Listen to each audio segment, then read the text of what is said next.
maybe down some. That was a little loud. Sorry, so hopefully I wasn't blowing your ears out. And while we get started here, I wanted to ask, how has your weekend been?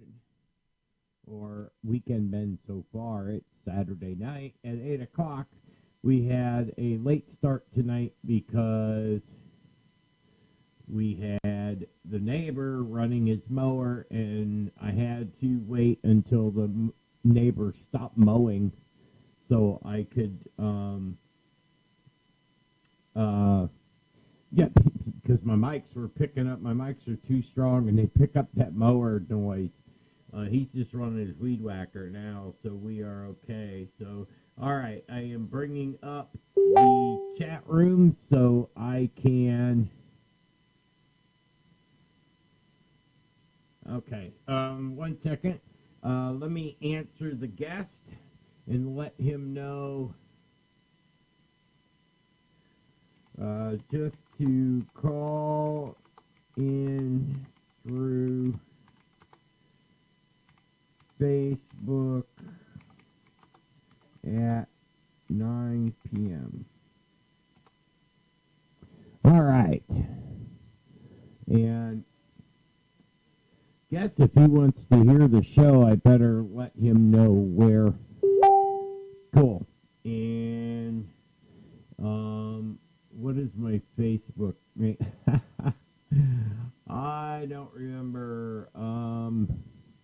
I should probably get him number. Well, we'll just wait till that way he can't hear. So at 9 o'clock, we got a special guest for you tonight. We got Mark Jacobs. And this should be an interesting evening, to say the least. So let's get... Yes. So let's get started with our news, as we always do at Sci-Fi Talk.com, and let's talk about... And I am... Cool. Easy peasy, nice and easy. That's the way we like it. So that is all set. So we got a guest tonight, and we'll get on with him about 9 o'clock here in about an hour. So I got to get through...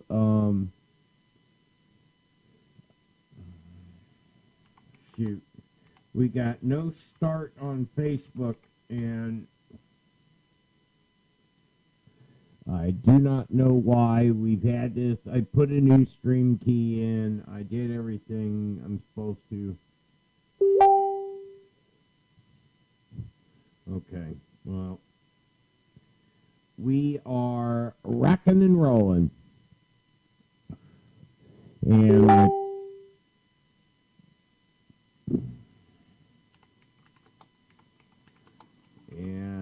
I am being talked to left and right here already, right here at the beginning of the show. I got to get better at being able to talk and type at the same time. It's hard to keep a thought going in your head while you're trying to concentrate on what you're talking about and all that good stuff. And it should be going to... I wonder if... let me go to the other page. I wonder if it's on, if I set it up on,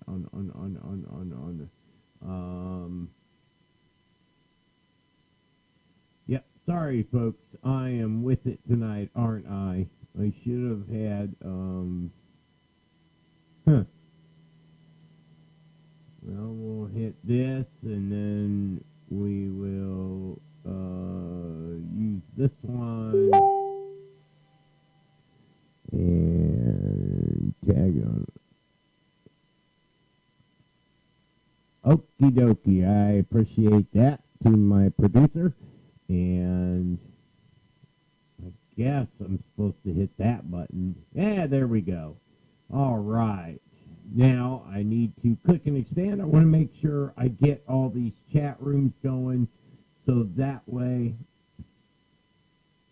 I can hear everybody, or I can see their comments and all that. So we are dinging on, firing on all cylinders. And as you see in the background, I got the Facebook chat room. I got the YouTube chat room up. So any questions you got for our guest tonight, you are more than welcome to type them in. Once again, our guest is Mark Jacobs. And I think I need to, one last thing. I guess I better do this last little thing here, and I will ask my producer to take that name I just sent him and see if he can make contact with him on Facebook and get him over to one of the links so he can listen while he's waiting to come on the air and talk. We talked the other night, and I got really busy with some other stuff I've been doing. I've been adding some more wiring, and I got my panel redone, so it makes it a lot easier. So all I got to do is turn my head, and I can see what's going on with my board. We're getting this studio set up and getting everything working good. I am ecstatically happy, and I think you guys will too, because I think the sound is much better. The quality is much better. And by the way, tonight is brought to you by our Collider Silver. Sorry. Right there is up on your screen. We will talk about that later on in the show.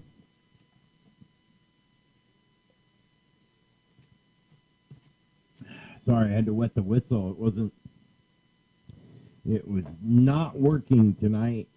Getting started. Woo! All right.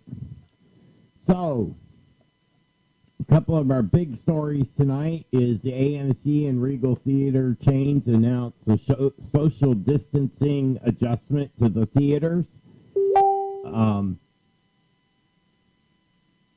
Cool. Thank you. And so let's get into our main story. And I think Daryl, you will like this. Taiki Waititi talks to Thor, Love, and Thunder. Yes. Space Sharks? No. Silver Surfer? Maybe. Beta Ray Bill. Hollywood may be shut down, but that doesn't mean nothing's going on behind the scenes. Fans are still looking forward to shows coming out, and just because Sci-Fi loves you, they are bringing back Battlestar Galactica, and they're bringing back another show. Okay, here we go. Hollywood may be shut down, but that doesn't mean that nothing's going on behind the scenes. Fans are still looking forward to all the big movies that were announced before the COVID-19 outbreak, including those that haven't even begun filming yet. One of the most anticipated movies coming in the next couple of years is Thor, Love and Thunder, to be directed by Taiki Waititi, who held as the fan-beloved Thor Ragnarok. Waititi held an Instagram live party of Ragnarok during which he spilled a few details what his fans can and cannot expect from Love and Thunder. Discussing the new picture, Waititi admitted, quote, "It's over the top now, so in the very best way. It makes Ragnarok seem like really run-of-the-mill, very safe film. This new film feels like we asked a bunch of 10-year-olds what should be in a movie and just said yes to everything. Look up Space Sharks, and that should give you an idea." End quote. Yes, the film will include Marvel Space Sharks, also called Star Sharks, but one character that will absolutely not be in the film, despite recent rumors, is the Silver Surfer. The rights to the popular character is previously held by 20th Century Fox, who included him in the movie Fantastic Four: Rise of the Silver Surfer, but that film was not particularly successful artistically or financially. It also doesn't seem that Tom Hiddleston's Loki will appear in the film, but with his own Disney Plus series on the way, Waititi took the no comment route. But could another character that have fans been dying to see on the big screen pop up in Love and Thunder? Waititi asked. Quote, I just love Billy Ray, Beta Ray Bill, but I just don't know right now. Things are a bit up in the air, end quote. And this looks like it is something we can all look forward to. That would be Thor, Love and Thunder. So Marvel still lives, and so do the theaters. Gary Duberman will direct and executive produce Salem's Lot after writing the script. He's been named as the director in the upcoming adaptation of Stephen King's Salem Lot based on screenplay he wrote. Hellraiser remake finds its director in David Bruckner. Roughly after a year, the product was announced. The reboot of Hellraiser found a director in David Bruckner, who helmed the Amateur Night segment of VHS, 2 episodes of the Shutters Creek Show, and the 2017 horror movie The Ritual. His most recent chiller, The Night House, debuted at Sundance in January and will open in theaters later this year. Courtesy of Searchlight Studios, now a Disney subsidiary, who paid $12 million for it. Wow, that's cheap. The film was produced by David S. Goyer, and who's also producing Hellraiser via his Phantom 4 studio, and co-penned with the story with Terry Tenenbaum. The final screenplay is by Ben Collins and Luke Piotrowski. Hellraiser will be the first film from Spyglass Media Group. The first Hellraiser was based on Clive Barker's novella The Hellbound Heart, and told the story of a man named Frank Cotton who came to possess a now infamous puzzle box which opened the portal to hell. He was instantly killed and torn apart by chains and hooks. Later, his unwitting brother Larry and Larry's unfaithful wife Julia move into the same home, and Frank is resurrected after Larry cuts his hand, and carnage ensues as Julia lures unsuspecting victims back to their house. Ultimately, Frank and Julia are dispatched by the Cenobites, led by Pinhead, who would become the face of the brand. And that is one ugly mug. Pinhead, aye. It reminds me of a movie, and I can't remember the name of it, but it was this movie, and they were in a glass house, and it had like 7 of the worst ghost demon type people there could, and the whole house was a thing, and these hallways would change, and doors would open and doors would close, and hallways would shift, and it changed like every hour, and it would release yet another one of the ghosts that are locked up in the house. To the end, that opens up a hell gate and is supposed to release hell on earth. I don't remember the name of the movie, but it had me on edge. I really liked that movie. I can't remember the end of it now, but that is...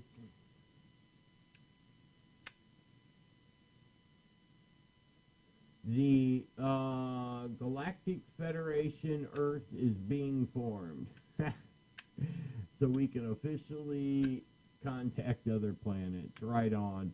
I love this when you guys chat with me as we're going. So you have to excuse me if I get a little behind on your comments as we're going through the evening.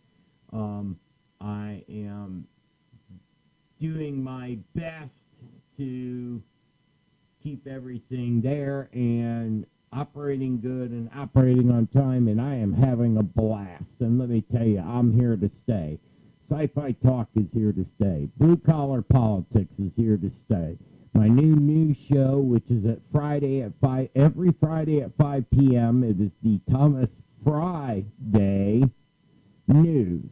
And we come on and give you the latest in COVID and what we have found. And mainly is the cures is what we go over, the different things that they got, that shot that you get so you don't get it, and everything else. So check those out if you get a chance. Tuesday from 9 to 11 is Blue Collar Politics. I'm sure everybody who's listening to me knows what that is. That's where it's a safe place to talk about politics. And I translate this political doublespeak into something that you can understand just how hard the Democrats are trying to screw us. And then Friday from 5 to 6 p.m. is the Thomas Friday News. And then obviously tonight, Saturday night, from 7 to 11, sorry about the late start today, is Sci Fi Talk Show. And I am glad you are here, and I am glad that you guys talk to me. I love it when fans put stuff in because we're on YouTube, we're on Facebook, we're on FM, we're on AM, we're in Russia, we're in Italy, we are all around the world. We are all over and picking up more and more simulcast places to restream on, and that way everybody can hear. So don't forget to like us and subscribe, because that's how it goes. And that's how we get better services and can bring better stuff to you, just by clicking the like and subscribe. We appreciate that. Plus, I got other videos on YouTube, my survival stuff, which we're going to bring back the Survival Hour. I'm not sure if we're going to start it tonight because we got a guest. Mark Jaycox is coming on here in a little bit, so we'll have a good conversation there, and we'll see how long he wants to sit and chit-chat with us. You know me, I don't push guests, and if it comes down to it, I won't even go to commercials. I think it is... it's prime. When you get a guest on to talk about things, it's important. Please don't forget about our sponsors, the Colloidal Silver, which you can get at bluecollarpolitics.org, or message me or message my producer and on Facebook or anywhere, message, email, anything, and we will get a invoice to you and our new button for payment, and then we'll get it shipped off to you, and you will have that doctor in a bottle. And I'm pretty sure you will like it. So let's get started off right. Let me hit you with the little thing. It's 20 after, so we'll hit our first little paying the bills, and we'll be right back after these messages. This is Thomas Fry on Sci Fi Talk. Are you sick of our healthcare system? The lies, constantly putting you on one more drug that isn't covered by your health insurance company? I'm sick of it too. And I found a very old recipe for colloidal silver. It is a liquid solution created using electrolysis to suspend pure metallic elemental silver in groups of particles of 18 atoms or fewer, each with a positive electric charge, attached to a simple protein molecule in distilled water. Some say that the colloidal silver goes back 4,000 years. I found the process that was almost been lost to time. Colloidal silver works just like triple antibiotic ointment. It will keep your cuts clean, and it's an antiviral too.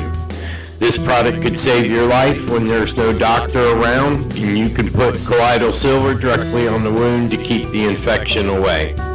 Get yours now at bluecollarpolitics.org. Just click on the BCP store tab, and you are on your way to having that doctor in a bottle. All right, we are back, and that's one of our sponsors. So if you, this stuff, let me tell you, this stuff works great. We have got and I actually have a kind of like a pre-recorded interview of someone who I'm pretty sure you know that just loves this stuff, and he has said it has cured his COVID-19. Wouldn't surprise me at all. This is how the Egyptians lived, and all them, the older people, they've been making this for a long time. It depends on how much history you know. Without going too much, I don't know if you remember the Baghdad battery. Well, that was how they ran their plating machine. That's how they had the power to do it, because that's how you make it. You have to do it with the electrolysis, and you want lower voltage. So I'm figuring they had a combination of either oranges or lemons or whatever to really spruce up that, and then you hook I think they had to use 18 of those Baghdad batteries to get the right voltage, and they could make their own colloidal silver. So, and you can find it everywhere. It's not a matter of being able to find it or even being able to make it. Where the issue is being able to make it right, make it safe, and make it useful. Because there's 100,000 ways to make it wrong, and there's only one way to make it right. And we make it right. We have it tested, and we put very loving care into making it. So and we've had it for sale. I've sold a lot of bottles when just from Blue Collar Politics. We were shipping out stuff all the time before. So now that we're back, and with this scare of COVID-19, we brought it back, and we've made it available for people again, and it is going off the shelf. So this is the last day of the $25 a bottle. After today, if you don't message me, it'll go at the new price, and we don't know what the new price is yet. We won't know till all the new supplies are in, but this COVID-19 has made prices go just loopy, so it's kind of hard to tell, what we can get the supplies for, and we will price it appropriately. It's very affordable for as long as it lasts. My buddy gets a bottle from me about every 2 years now, and he's a family of 5, and they use it all the time. So he uses it on his kids and everything else, and it works great. So Daddy is very happy. So I kind of just went there for a little bit. You know me, I find a rabbit hole, and I'm chasing that rabbit all the way to the bottom of the hole. We're going to see where that rabbit lives. All right, so let's get back to what's going on in sci-fi. I got to ask you guys something. Are y'all sick of Batman yet? I mean, I'm sick of Batman. I mean, they made like 6 Batman movies. You're not even sure what, and they're all different to a little bit, but they made it just enough different where, that gets annoying. At least stick with the realm of the original fantasy, the original Marvel comics, the original comic strip that was wrote, and with all the laws and the regulations that was built into the world, and stick with that. Okay, you can't just go changing shit whenever you feel like it.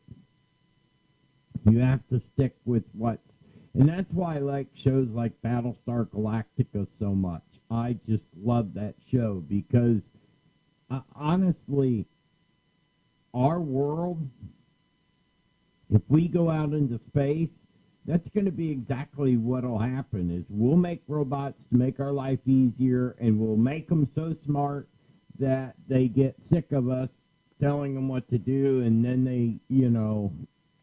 they wake up and they go, why am I doing this shit for free? And then they want higher pay, and we don't give it to them, of course, so they'll go off and live on their own. Then they'll come back and try to kick our ass for making them and being mean to them. But Andrew said the Galactic Federation Earth is being formed, and I know there was something being formed by the government, but maybe our guest will have something to say about that when he comes on in about a half hour or so. And it should be rather interesting. Tales from the Loop, Matt Reeves talks using science fiction to tell intimate human stories. One of the most unique new offerings to stream is Amazon's Prime Video's Tales from the Loop, a serene look at futuristic suburban future when towering mechas dwell alongside ordinary people. The series is based on the tranquil paintings of the Swedish artist Simon Stalahag and was developed for television by Nathaniel Halpern of Legion, directed and visionary music video creator Mark Romanek, and producer Matt Reeves' Batman. The series dropped on April 3rd. Now the viewers have had a chance to visit the dreamscape with production on Batman shut down along with everything else. Reeves discussed the latest TV venture. Speaking to the New York Times, he said, quote, "There's something incredibly cinematic about Simon's vision. They're filled with not only a sense of wonder, but also a sense of melancholy. That's exactly what we've connected to." Nathaniel saw an opportunity to do something that was like a sci-fi Winesburg, Ohio, the Sherwood Anderson book, and that's one of my favorite books. The whole idea that each chapter is a beautiful, standalone short story, and when you read the whole thing together, there's a sweep of ideas of George Willard's coming of age, and we talked a lot about our town. Jonathan Price is like the stage manager in our town, and he is introducing you to these tales. From the beginning, the intent was that it wouldn't destroy dystopian. It was never meant to be like the Twilight Zone. It's a cookbook where the big narrative twist is the thing. We don't have twists. There's a narrative, but it provides opportunities to explore through a sci-fi lens the mysteries of our lives. Still speaking, we optioned a book of imagery, not knowing what it could become. In essence, it's a science fiction show where the story isn't about the narrative reveal nor about its twist, but using the genre as an examination of the intimate human experiences and making them personal. He goes on saying, "These series provokes many questions, and it's not always about the answers, because the whole idea of the human condition, we live in an unknowing state. There's deliberately a lot of open-ended questions, some of which circle back in interesting ways, but not in such a way to give you a reductive answer. It's grappling with the mysteries of life. One of the things that I wanted his production company, Sixth in Idaho, to do, I came late to the genre of filmmaking because I always imagined myself like Hal Ashby. I wanted to make sad comedies, and the world changed so much that even though I liked the genre of stories, I never imagined myself in that realm. Then I realized how personal you could make the genre of stories. You can use the surface of the metaphors to make the shiny object that draws everyone in. Then you can do something very personal. And that's what I did with the Planet of the Apes movies. So I wanted to find filmmakers that saw the same opportunity to do something very human in the genre space. Tales from the Loop doesn't have the usual sci-fi's bells and whistles, but it uses the conceit to weave quieter stories. so far, our critical reception has been positive. Have you watched it? What do you think? So this looks like it could be something good. They've had to stop because of, once again, our lives are interrupted by the coronavirus, but we will make, we will get through this, and we'll get through this together.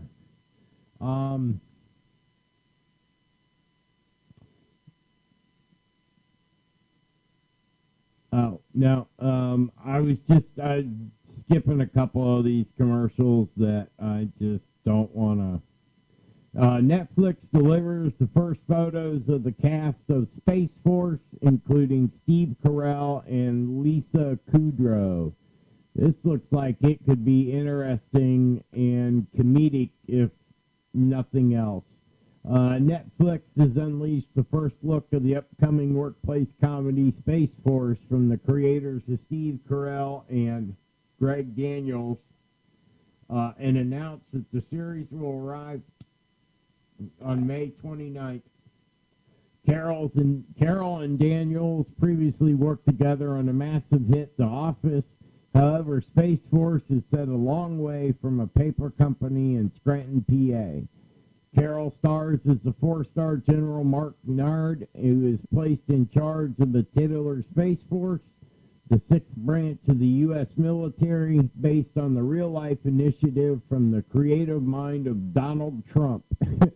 On the Netflix series, Space Force is based out of a hidden base in Colorado. You know what cracks me up is, all right, the base in Colorado, the mountain base, it's not that deep. It's really not that big of a place. There's like 3 trailers mounted on shockproof systems inside a mountain, and that's it. Everything that you see that they're doing there is on a stage. They only show you the outside picture of the entrance of it. It's not that big. I mean, if a nuclear thing happened, the only people it could take is your generals and their assistants, and that's about it. But they can do everything from the Cheyenne Mountain complex. They can launch nuclear weapons. They can do whatever they want to do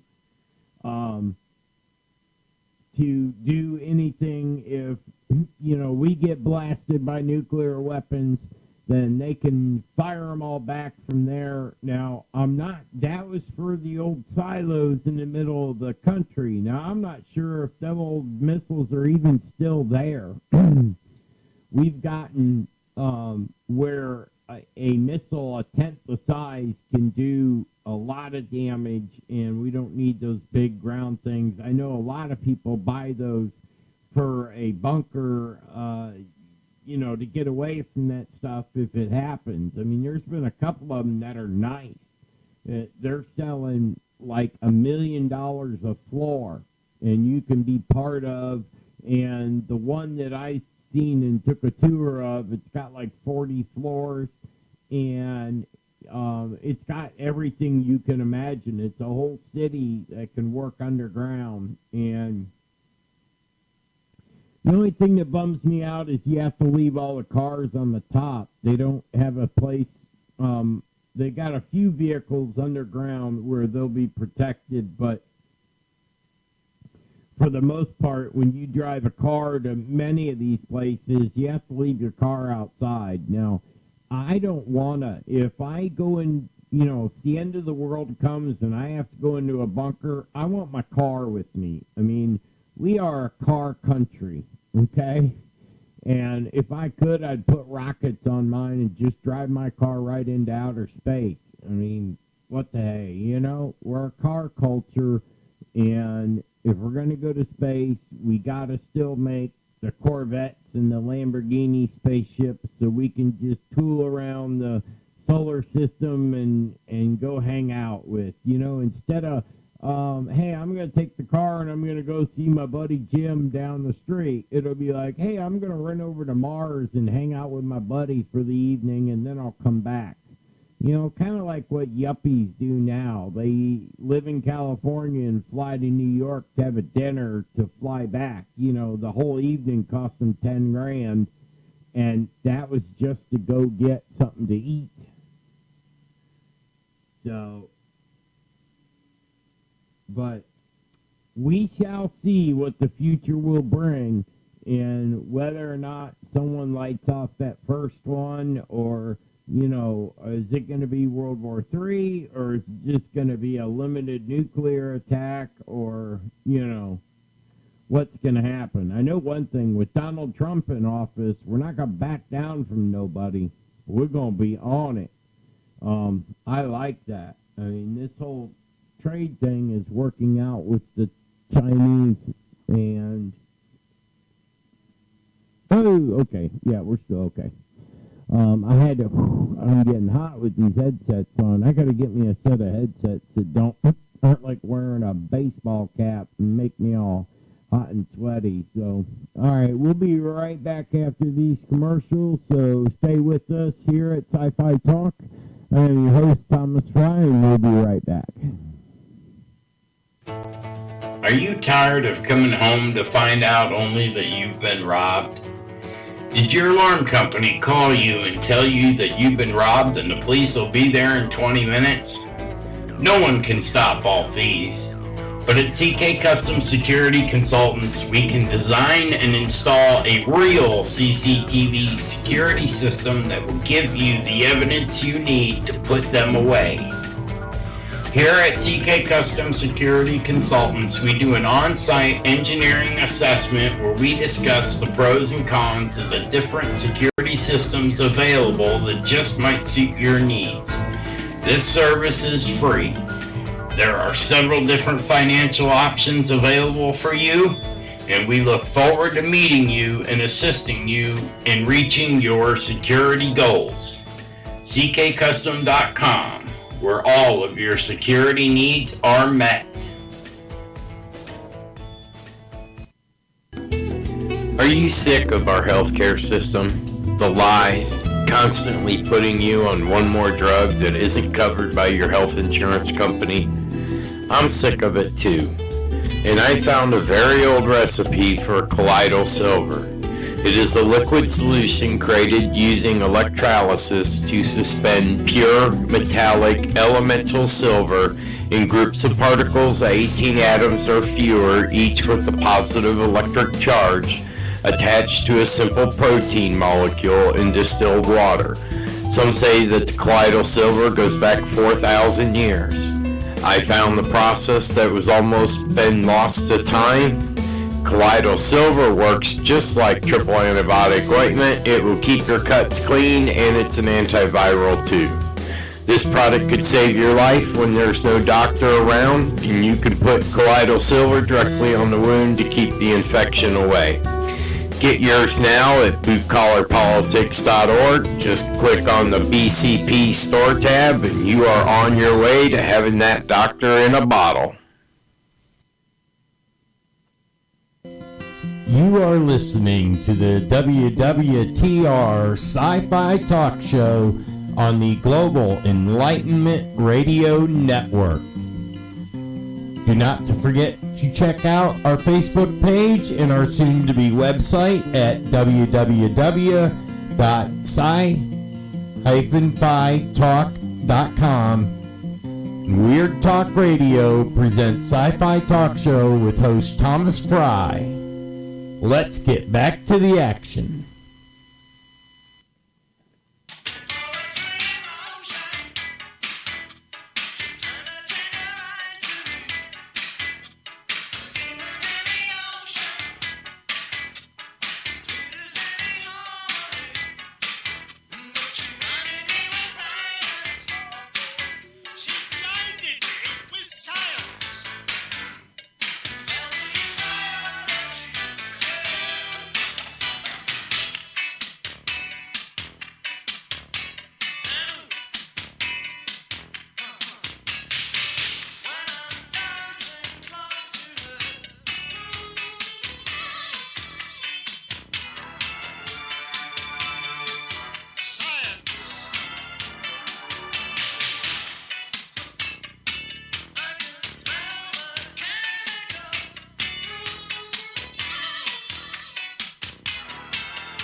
Give me the science. All right, we are back. And we are going right now to go to the top 10 sci-fi and fantasy podcasts that will give your ears and mind a treat. Much as we've all been losing ourselves in TV shows, movies, books, and games while self-quarantining and staying inside, there are times when all you want to do is sit back and dive into a story without actually having to put all that much energy into experiencing said story. That's where podcasts come in handy.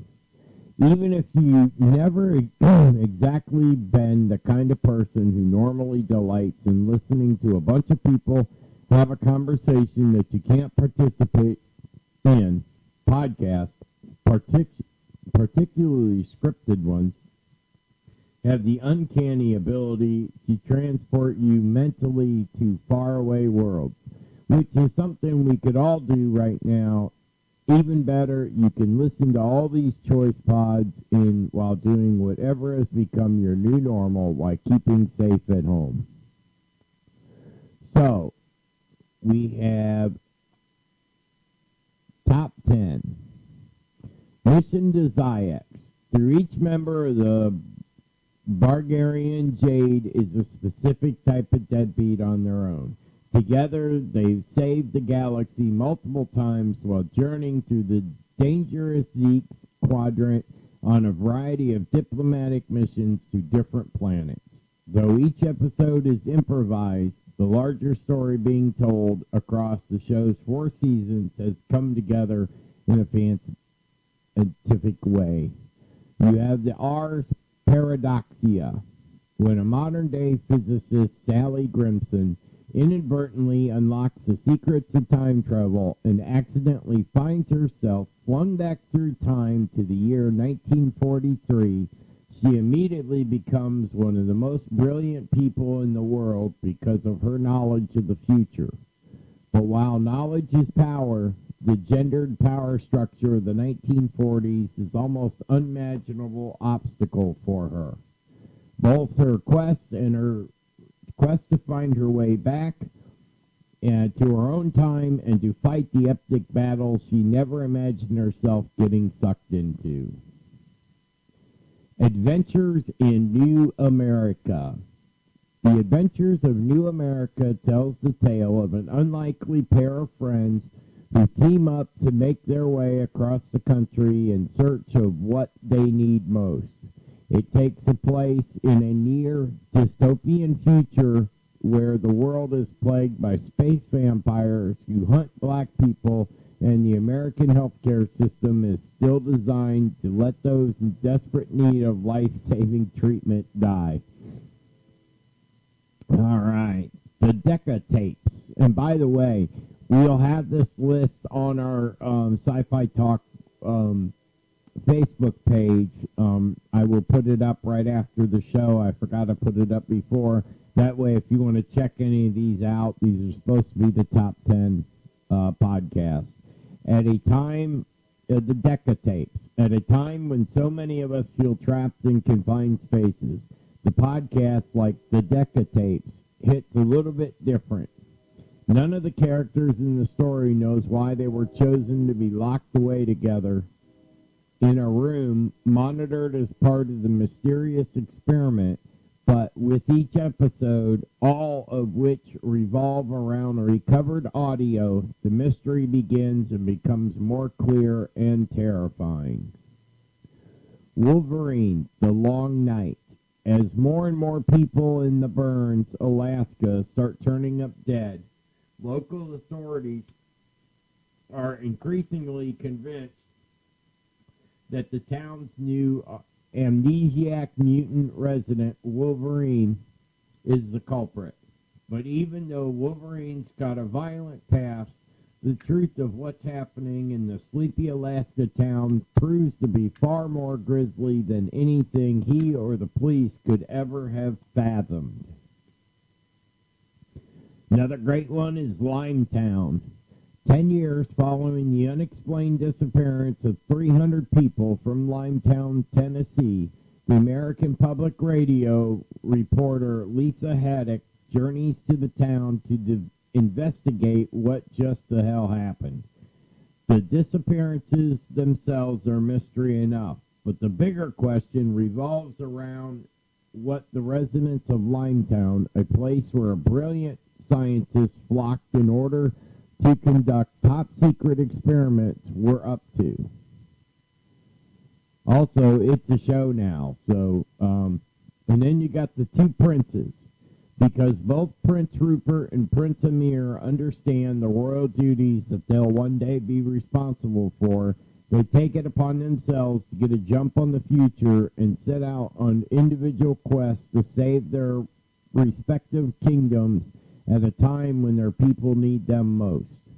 But when the boys' paths cross and their destinies become intertwined, they realize that in addition to saving their kingdoms, there might just be a chance that they're fated to fall in love.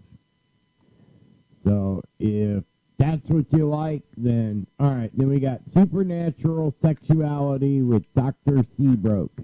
The funny thing about people who thirst for monsters is how they never seem to take into account the difficulty of actually boning or being in a relationship with one would actually be giving all the anatomically and cultural differences there would be inevitably be.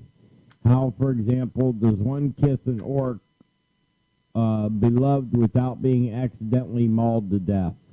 These are the kinds of problems that the therapist, Dr. Olivia Seabrook, is here to solve with her call-in advice show. That sounds funny. Imaginary Worlds. Imaginary Worlds is less of a narrative podcast and more of an exploration of fantasies we've created for ourselves. It delves into what it is about those fantasies that make us want to explore them. That'd be like listening to a therapist explain their last therapy appointment. I don't know if I'd like that one, but it might be out there for some of you. At least you can experiment. I mean, if you're home all the time, what else are you going to do other than, of course you can listen to my show, but then you have the rest of the week. You got to figure out what to do. So next we have lore. Sometimes the truth is more frightening than fiction, and boy, ain't that the truth. In direct contrast to imaginary worlds, lore explores the myths that we all know. It provides meticulously crafted fictional stories that draw on fairy tales and legends while weaving them into historic narratives about the supernatural things lurking in our midst that we all fear and dread. So those are the top 10 podcasts that the Giz says that you cannot go through life without paying attention to. So check them out. We'll put the list on our Facebook page. I'll probably put it on all of them, so we'll get it up there so you can check and see if anything there interests you. So, all right, let's see what else is happening around the wonderful world of sci-fi, and we got our guest coming on just here in a short few minutes, and we'll get started with that, and we are going to hit on lots of different subjects tonight. I was talking with him the other night, and he seemed to be a very interesting individual with a lot of intelligence. So we will see. I think you'll enjoy listening to him. We will find out in just a few minutes. We'll have him call in about 9-10 minutes, and we'll get started with that portion of our show. In the meantime, which I didn't go over, we were going to talk a little bit about survival tonight. I may do it after our guest, but we are going to start with the basics. And I'm just going to take a few minutes to survive in this world. make sure you wear your face mask. It is a requirement now, and it's not necessarily keeps you from getting sick. You wear a face mask to keep everybody else from getting sick from you. And if everybody follows that, then we won't have a problem, because nobody will be passing anything because they will wearing their face mask. And for God's sakes, people, stop throwing your dirty-ass gloves in the parking lot when you get back out to your car. There's a trash can you walk past, I'm sure, at every entrance to every store I've ever been at, there's a trash can out in front. Pick up after yourself and stop being a slob. All right? This is America. Let's keep it clean, because the only people that can keep America clean is you and me.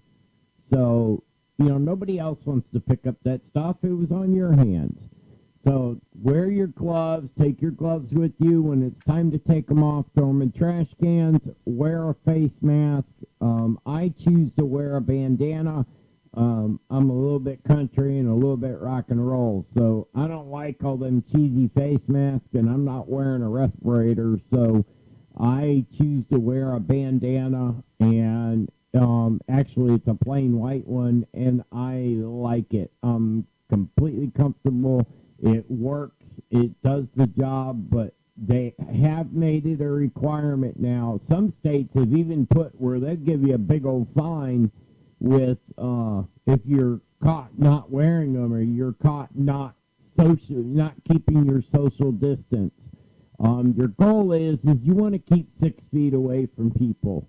And if you have a bigger family, or you have, a lot of members living at your house, which, hey, sometimes in this world, we do have a lot of people living at home. It's harder and harder to live out on your own in this day and age as it's ever been. So, if you have a bigger family, if you want to keep the cops off your tail, then you should still spread out a little bit, because when you're a bunch, 5, 6 of you are walking together, they're going to start looking at you. So kind of spread it out a little bit, and let's not make anybody else around you nervous. Let's try to get through this.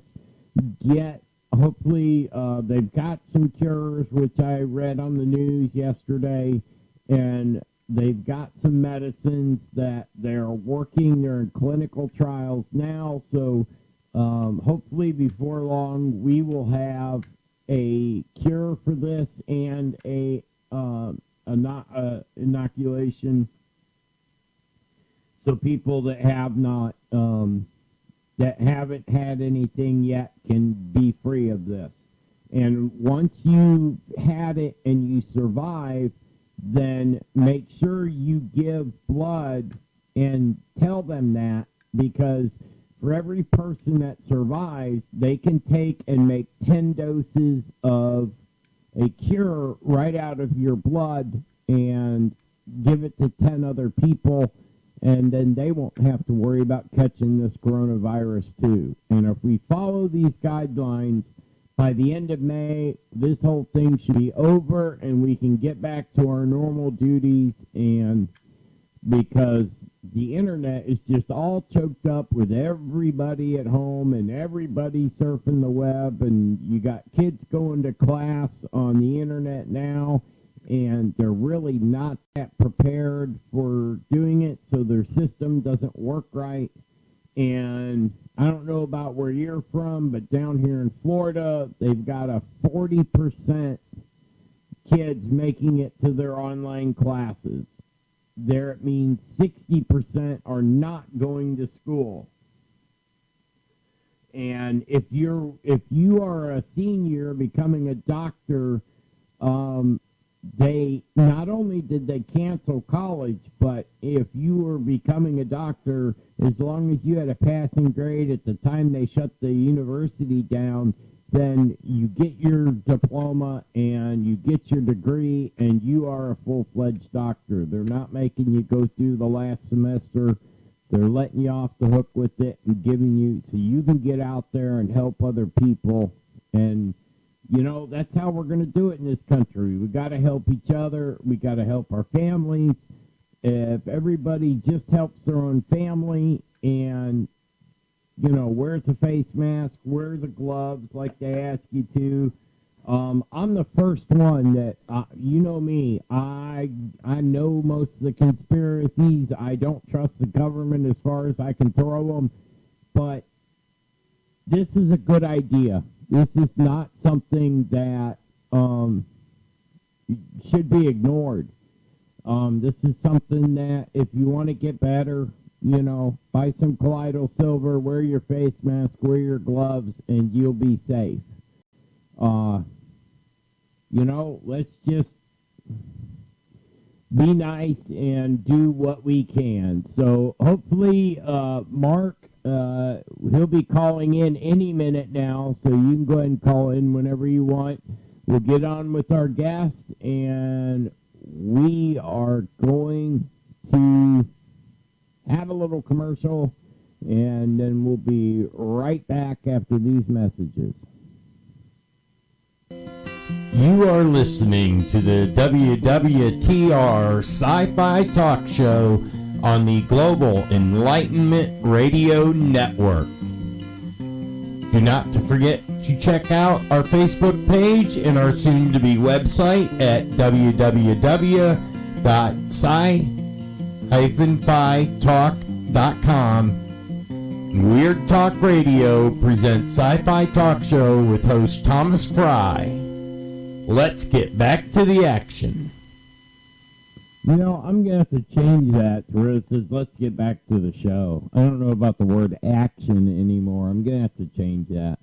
So we're just waiting for Mark to call in, and he should be calling in any minute now, and we'll get started with our guest tonight. I think you will enjoy him. I had some conversation with him. He's a thinking man, so we are put on your thinking caps and get ready to pay attention to what's being said, because you will need to follow along. And don't worry, we'll give you bathroom breaks and time to go get a pop or whatever you want to do as we'll progress on through the show tonight. So, all right, we will be back right after these messages. Are you sick of our healthcare system? The lies, constantly putting you on one more drug that isn't covered by your health insurance company? I'm sick of it too. And I found a very old recipe for colloidal silver. It is a liquid solution created using electrolysis to suspend pure metallic elemental silver in groups of particles, 18 atoms or fewer, each with a positive electric charge, attached to a simple protein molecule in distilled water. Some say that the colloidal silver goes back 4,000 years. I found the process that was almost been lost to time. Colloidal silver works just like triple antibiotic ointment. It will keep your cuts clean, and it's an antiviral too. This product could save your life when there's no doctor around, and you can put colloidal silver directly on the wound to keep the infection away. Get yours now at bootcollarpolitics.org. Just click on the BCP store tab, and you are on your way to having that doctor in a bottle. Blue Collar Politics is brought to you by CK Custom Security Consultants and Paladin Security Consultants. Offers you an unparalleled after-the-sale service where you become a client, not just a sale. We offer DVR multi-camera systems, access point sales and service, NVR multi-location systems up to 320 cameras, biometric safeguards, wireless cameras, computer networks, mobile cameras for car, truck, camper, or semi-truck, POS, point of sale, cash register systems, video compiling, loss prevention. We are experienced with the court procedure, asset protection, hardened access point installs, door or upgrade. We offer expert security analytics free with purchase. We also offer free digital forensic service all the way to the courtroom. We never leave our clients to fend for themselves. We work with the police department and the prosecutors to ensure your interests are looked after. At CK Custom and Paladin Security Consultants, we can work with your contractor to install your security DVR system during a remodel or new construction in order to hide the wires, providing the perfect professional install. We are here to make your business more secure. CKC Security Consultants and Paladin Security Consultants are ready to help enhance your security, engineer, installation, and maintenance, and investigation. Browse our site and then give us a call for a free on-site consult at 352-321-9519. We serve the Central Florida area, but we do have the capability to travel to put a system in anywhere in the state of Florida. You can go to ckcustom.com and find out everything about the camera systems we offer, and if you have any questions, we have multiple pages that explain each one of the features that we list for sale. We want to make sure you understand what you are getting when you get it, and that you will know you are protected after you purchase a system from Paladin Security Consultants.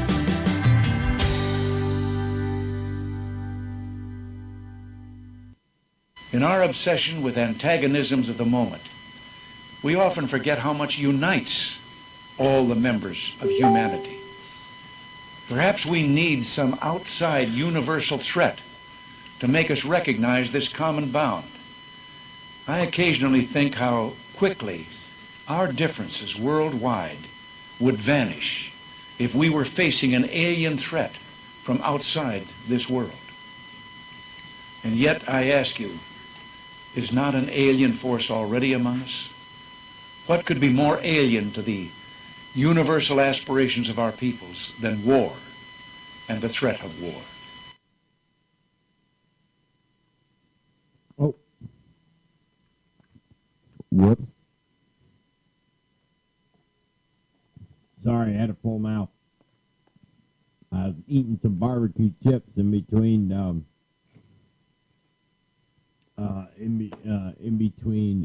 sections that I'm doing. So we are working right now on getting connected with Mark Jaycox,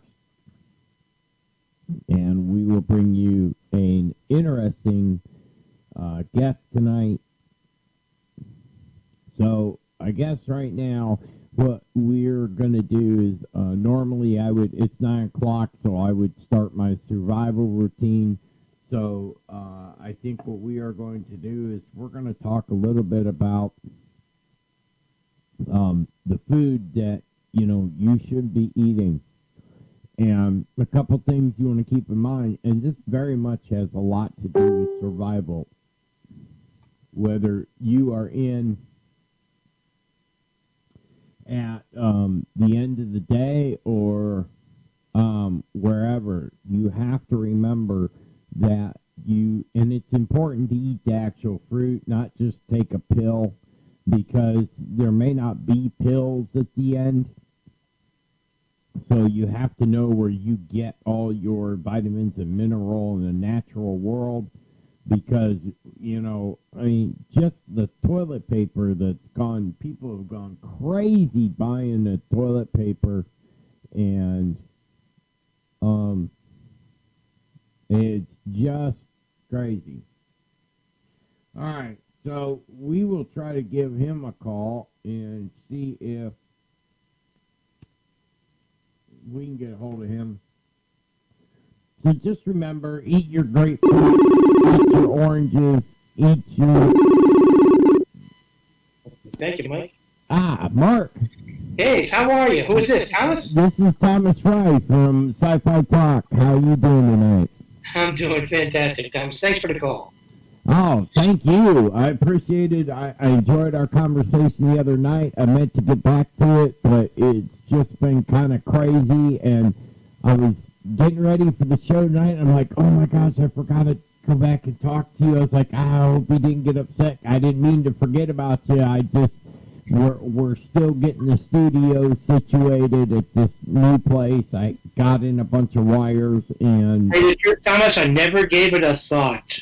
All right. Until you said something, I was just enjoying my life and carrying on, and never even gave it a thought. Once you said something, boom, I was there. So, hey, it is what it is. It's fine. We're good. All right. Well, I love the attitude. So cool. Why don't you go ahead and introduce yourself, and I'll let you take it away. Well, I'm Mark Jaycox, and I just discovered I'm a time traveler, and it's a very difficult situation, to say the least, because it's something you don't expect. Oh, I'm sure. The first time you did it, I mean, it probably scared the bejesus out of you, huh? Well, yeah, that was August 8th, 2015, and that was just after 2 green cubes spit from my face. And those 2 green cubes spit from my face because 2020 is not making the air that's keeping you alive. Oh. You measure 2020 as the air you breathe, but you know the ground has been there for 4,600,000,000 years. Now that's 10 digits of time, Thomas, and you are conscious of 4 digits of time. So you are existing in a time fracture, standing on 10 digits, but only carrying 4 digits in your mind. So there's a total of 14 digits of time that are written when you get written into it. But you are given 4 digits, and you take those 4 digits as all the digits there are. Okay. But that's all you're provided. Okay, that's what you're fed. You are feeding in the time you're given. And you want more of everything. And you age your cheese, and you age your wine. But you never age your mind with more time. You never measure more time. And I measured more time after I got zapped by time. I got zapped by time. I got zapped by an orb that came out of the sky on the apocalypse on August 19th, 2012. I said that on the air of Coast to Coast Radio in the spring to Ian Bonnet that the apocalypse would be August 19th. And that night, August 19th, while that orb comes out of the sky, Whitley Strieber and George Norrie are talking about my creation of AI on the radio, an 11-year-old boy, that my dream will projected into reality because it mirrored my conscious act of projecting my conscious will into my dream. So my dream projected itself into the reality. And that is the 11-year-old boy that created so much, disruption with Whitley Strieber, because Whitley Strieber finds this 11-year-old boy in the remote woods of his remote cabin in upstate New York, and this boy has got cigarette butts around him, that are 2 inches deep. He's smoking Marlboro cigarettes, but there's no Marlboro packaging anywhere. There's not a store for 20 miles. It's just, yeah. And then this Whitley Strieber leaves the cabin and moves to Brownfields, Texas, and guess what? 2 weeks later, he looks out there and there's that boy. How does the 11-year-old boy find it from the remote woods of upstate New York to Texas in 2 weeks' time? What kind of 11-year-old boy is that? That's what is called AI. Our dreams, okay? The thing is, 2020 does not make the air we breathe. The ground underneath us is been there for 4,600,000,000 years. That's 10 digits of time. Okay, now if you are standing on 10 digits of time, and if you have 4 digits playing in your head, you are not conscious of where you stand. You know, and if you know the ground has been there for 4,600,000,000 years, and you're conscious of 2020, then you are not conscious of what you know. And you know who else is not conscious of what they know? A retard. And you know what's developed our entire civilization? Retards. Because Einstein and Tesla were both retards. Because neither of them put more time in their head than Wood has lived. Wood is in the year 5000. And our minds are in 2020. Our minds are in a mind made now. Okay, it's not a real now. What makes the now is the sun, and the sun makes the day. And every day becomes a total. How long has the sun shined? That is our now. And that is a total. And when we are born, there are 14 digits written when we get written. 10 under the ground and 4 on our birth certificate. Look on your birth certificate right now. And there is no date. There's no age on it. There's a date. There's no age. Now, the very document that proclaims you have reached an age is void of that age. And that's the void you think is outside of you. The space. There's no outer space. There's a dome. I've seen that in my regression on YouTube. Okay? Even before I even heard of flat Earth. Okay? That's 2015, spring, April. Okay? Where I had that regression. So, yes, go ahead. I interject. I'm kind of processing this because I saw pictures that were showing pictures on the moon from, I got unreleased VHS tapes and still pictures from one of the Apollo missions. And when you look on the pictures, it looks like there's a glass dome around the moon.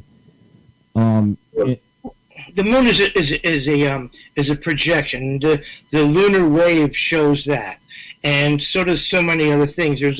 When we look at the moon, we don't even know if we're looking at the atmosphere.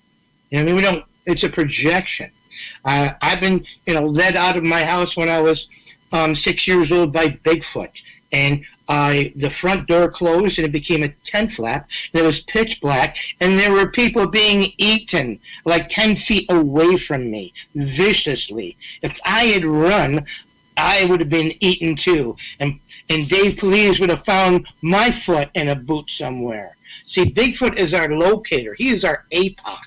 Okay, the moon people, beyond the moon vision, okay, there's a trilogy. There's moon people, there's monkey people, and there's us people. And we are the planet of the apes, okay? And we are mute to the reality measured by the real human race. We measure 2020, but that's not all that's going on, okay? Because the ground says that. Trees even say that.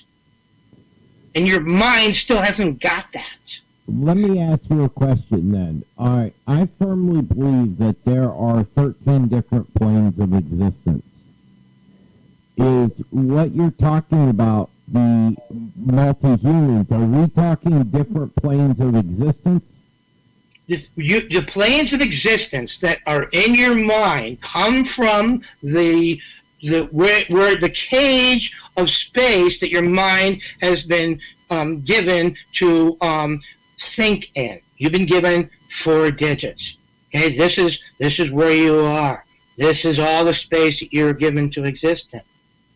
But that's not the reality. Okay, there's more space. And all that space that you don't see, that you don't measure, is the void, is the dimensions, is the multiverse, okay? Okay? That's what it is. You don't measure it. And what the thing is, all you have to do is measure more time and more space, and more shit will happen. All right. That's simple.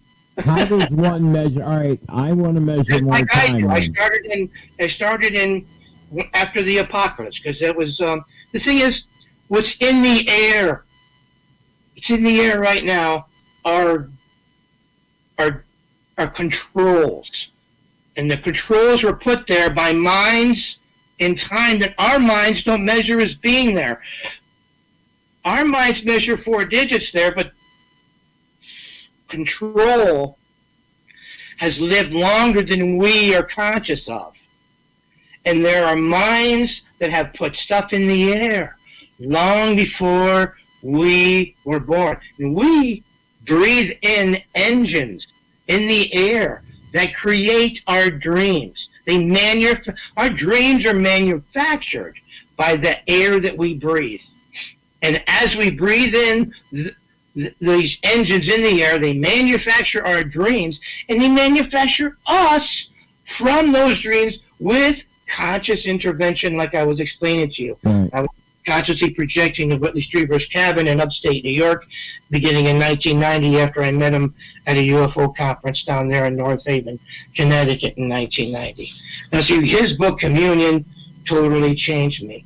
I mean, 100%, it freaked me out. But the thing is, I went beyond what Whitley was subjected to, because Whitley, you'll see in the movie Communion, in the book Communion, he sees the square on the man's person, and the square is the same square as the that they have in the Muslims, in Mecca, where they go around it. The square is the image that is projected to us from the reality that is beyond us, because we don't measure enough reality. Right. The same way. If you don't measure enough reality, then you're just measuring a fraction of it. You're only getting a fraction of it. When you measure more consciously, when you put more zeros in your brain, you're programming yourself to have more space, to have more information in the space that already exists, which is your brain. Okay. So that would be like when you draw a stick figure on a piece of paper that's a 2-dimensional space, and a 3-dimensional person could see the 2-dimensional, but the 2-dimensional cannot see the 3-dimensional. So, well, there's only one dimension, okay? There's one dimension, and that's the dimension that exists. Okay. Okay? Now, does eternity exist? Does the ground exist? Now, if the ground exists, then the time it has recorded as being there has to be now playing in your present moment for you to be conscious of where you stand. And you are only conscious of 4 digits. But what is now playing should be more than 10 digits. Because 10 digits are written as the ground, and 4 digits are written on your birth record. So you are in a 14-digit reality, okay? And you have 10 digits. I know, you're in a 14-digit reality, and you are operated by 10 digits because you have 10 digits. You have, 10, 5, you have 10 hair and 10 fingers, and you have 10 toes. But you are being operated by a 4-digit manual, 2020. Okay, 2020 cannot exist, because to exist, okay, it has to be real. And in order to be real, it has to be a creation. But it is a reaction to an action. And the action that it is a reaction to is BC. Now, BC didn't happen because nobody in BC wrote BC. So if nobody wrote BC, BC didn't happen. So that action didn't happen. And the reaction, 2020, didn't happen either. So your mind is in time that does not exist. So you have the illusion of mind right now because you have no zero beginning you on your birth record. Your birth record right now says you are alive with no age. And guess who else is alive with no age? Frankenstein. Oh, that's right. Yeah, you did mention that. We have been formed obliviously as conscious as Frankenstein. Now, does a retard know it's a retard? No. Did we know we were retards? No. Did I know I was a retard? No. Not until I got zapped from the sky with 40 zeros of time. An orb came out of the sky. I experienced the climatic moment of Star Trek, the motion picture. And then after that, 17 months after that, I wrote 10 trillion, 2014. And then 17 months of remapping my mind's time from 4 digits to 14 to a green cube spit out of my face. You can ask Daryl Sims about one of them. I sent one of them to him. And I told him, that thing is like 1/10 the size of a pinhead. And it landed in my toast crumbs in breakfast. Just popped out of my face. I saw it like a pimple one day. The next day it wouldn't pop. The next day it just come up. And the second one, it just landed in my toast crumbs near the toaster, 10 feet away, 9 feet away. So I sent one to Daryl Sims and he ignored it after I told him that, it wanted to be found. And his home ranch in Houston, Texas was devastated by floods because I sent it to him in the fall of 2015. And after I asked him for him to bring it back, give it back to me, it took 6 months, but I got it back in summer of 2017. And during that time, his ranch was devastated by floods. So whatever was in my face that was put in the air by minds in time that we don't know messed with Daryl Sims big time. I didn't know that. It just got out. I had no idea what it was. What made you? It was new to me. I got zapped by time from the sky. Okay? That's what happened to me. And I'm just explaining to you what's happened to me. I'm not trying to do nothing or say nothing to nobody and make anybody out to be but anything. But the thing is, I'm trying to tell the truth. And when somebody tells me that my reality is not a reality, that's when I say, hey, no. That's wrong. Well, yeah, I mean, that's my reaction too. I'm like, my reality is my reality. I understand it. I see what's going on around me. I'm fully aware. Well, the thing is, you are aware now as Frankenstein is. That's how aware you have been formed. And your reason is formed by your ego. And that is not logical. Because logic begins at 0, and you don't have a 0 birthday card. You don't have a beginning. How can you be conscious if you're not conscious of beginning? If you don't have a 0, if you don't have a conscious thought of beginning, how can you begin? How can you be conscious?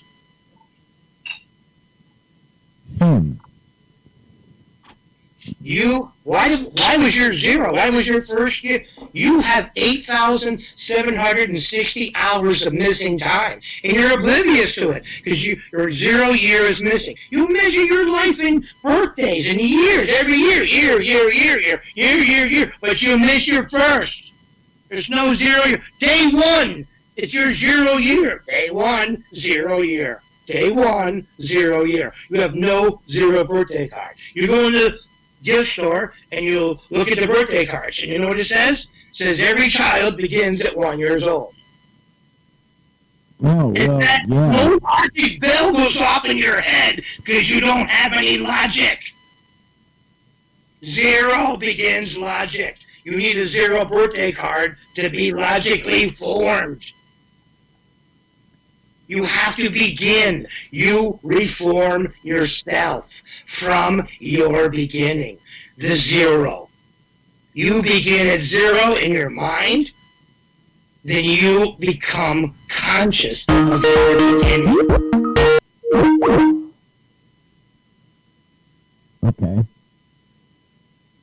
Until you become conscious of your beginning, how can you be conscious of beginning? You're not conscious of beginning. You can say that right now. You know that you're not conscious of the moment of your beginning. I become conscious of my conscious inception in my regression on YouTube, because before I had my regression on YouTube, I measure more space publicly on Facebook and consciously. I measure more space than the entire human race. Now that is an absolute act. So that makes my regression on YouTube the deepest journey through time ever recorded. In part one, I meet my conscious inception. And I meet it because all that year beforehand, I am every night before I go to sleep, as I'm going to sleep, I tell myself I want to find my conscious inception before I have my regression. So I did that for a whole year, and I do. I meet my conscious, and it is horrifying. And it is so horrifying that guess what happens? A future life sneaks into the regression and describes a future device. Something no one has ever heard of ever in the world. And that comes in to soothe my present mind's fear of its origin. Now, in part two, I travel through rock. I travel through, and I meet the watchers who have a part of me still. And because I was, taken up into the sky when I was just, on May 2nd, 1960. That was the day after our U-2 was shot down over the USSR. Yeah. Yeah, because, my grandfather, Homer Baycox, was best friends with Ike, and I was taken to Montauk, and I was given the bit from the bot left the day the Earth stood still. And my face is twice in the 8:42 moment of the 1951 movie, which is, 2 years before I'm born. And that means I realized that, and then since I found that there was two of me because I was sent to the future from Montauk in 1958. And basically I was away in the future from May 2nd, 1960 until early summer of 1961, when the 1960 first episode, second season of The Twilight Zone, King 9 will not return. Now, King 9 was, I guess, apparently was me because I was the one that was chosen to go into the future because I was the host that they had from the bit chose the subjects, supposedly, and it chose me, so I was sent into the future. The future I was sent into sent me into their future. So there is multiples of me from different futures here in this time. Now, one of me that comes back in summer of 1961, and the whole time my body is in the future from May 2nd, 1960, my mind is living inside the tree. And the part two of my regression explains the tree connection to how my mind lived inside a tree for a year until my body came back from the future and we woke up together as an 8-year-old who had missed his own 8th birthday and the entire 2nd grade. And then another me lands in Kecksburg, 1965. I just find this out last year after having strange memories come about and meeting Donald Trump in a dream and meeting Hillary Clinton in a dream. It both, smiling at me as like I was sitting in a bar drinking and they were just like so happy to see me. And then I get this vision and I'm landing in Kecksburg with two men in diapers with pupils that are painted on. So okay, that had to be there are two of me from the future in this time. Now, in the same moment that I'm in the 8:42 moment of the 1951, the day the Earth stood still, there is a center circle with an X in it. That is the image of the Antikythera mechanism which is off the Greece island of Antikythera, that is in Greece. I believe that is the broken time machine that the Olmecs were using. Because I have a drawing from 2001 that shows the same formation of men that the Olmecs drew from in 2001. And that 2001 drawing is of the 1951 moment where my face appears twice. And below me is Santa Claus. Now, Santa Claus is real. Santa Claus is the flashy image that we get when we are avatar extracted from our bodies. There's no such thing as aliens or alien abduction. That's a 4-digit, that's a government thing. The government was a time travel was a squashism square. And that's why they made E.T. They made E.T. after their own image of their own time travel result. Okay? So alien is all a creation of the government. So the government can create this image, okay? So that you would, oh, that's an alien, and you won't see what the reality is, okay? The reality is that we are where we need to be, and we're just not measuring all that is in front of us. And all you have to do is write 10 trillion 2020 as your now. Because the thing is, you look at the Bible gives you a number, gives you one number. That number is the beast. So why would you trust anything that gives you the number of death? The number of life is 10 trillion. Heaven made Jesus, right? So what's Jesus' date of birth? 0? No, heaven isn't 0. Heaven is space is not empty, okay? Space is full. And until you measure space as a reality, 10 trillion, 10, comma, 000, comma, 000, comma, 002, comma, 020. That is eternity. Eternity is the total of the time that is written when we get written into it. Okay? Everything that is here was here before we got here. We are very, very late to the party, and we have a fraction of the story that has been written. The Bible is a fraction of the story. Now, you look at the people in the Bible. It tells you people lived 700, 800, 900 years. Now, how did they live that long? By running a negative number? No. We grow to what we know. So, when your end is in sight by writing 2020, okay, that's 4 digits. You know you're going to live to 3 digits. So you're looking at 3/4 of your end every day.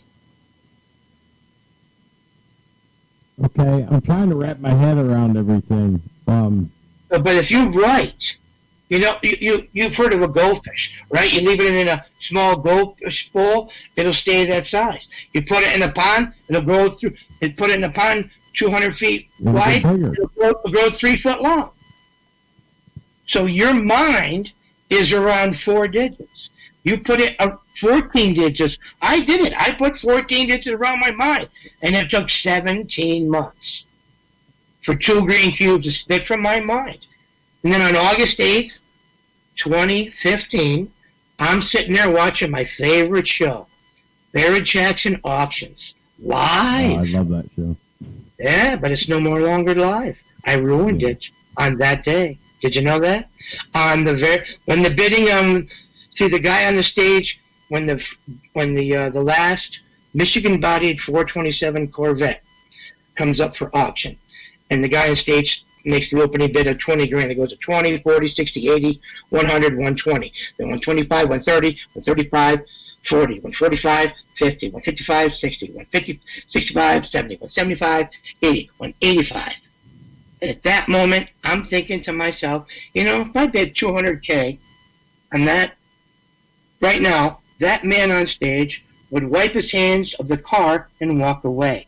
And no sooner did I say it, think it, that the announcer says a $200,000 bid has been made. And the guy wipes his hands and walks away. Then the camera changes and it goes to 190K, and it sells at 195K. But no $200,000 bid was ever made on the floor. I tweeted, okay? I tweet, and that should be on record.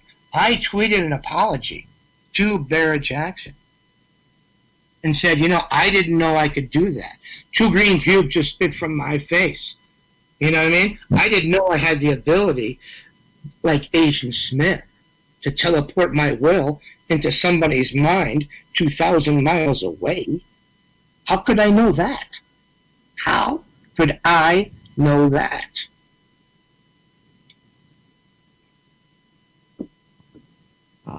Wow. This is a lot. I'm still, though, I want to go back to the, how do you get, I want you to explain it to me again. How do I get my mind to see past the 4 digits, to open up to see, 14? Because you are where you measure yourself to be. Where are you? I am here. I am 4 digits. I am 14 digits. You are either, you are or. Do you want to measure where you've been put, or do you want to measure what is made? It's a simple I want to measure what is made. It's a simple decision. 3rd grader can make it for you. Well, I definitely want to be what is made, not where I'm put. I do not like being where I'm put. Exactly. And guess what? If you don't like what you measured yourself to, you measure yourself someplace else. You have that power to measure yourself where, and you know what? Your body believes where you measure yourself to be. You know what? The ground has recorded life for 4,600,000,000 years. Mm-hmm. Correct? Basically, it's been written since 1960, from when I can remember.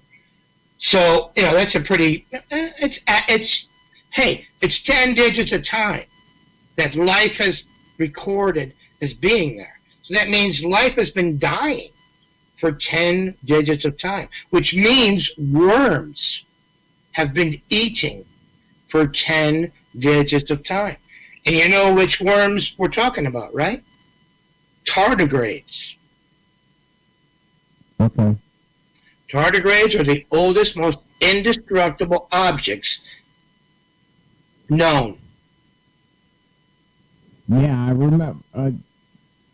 If you are what you eat, okay, and worms have been eating for 10 digits of time, all the life, worms have been eating every life form that's been alive on this world, on this ground, for 10 digits of time.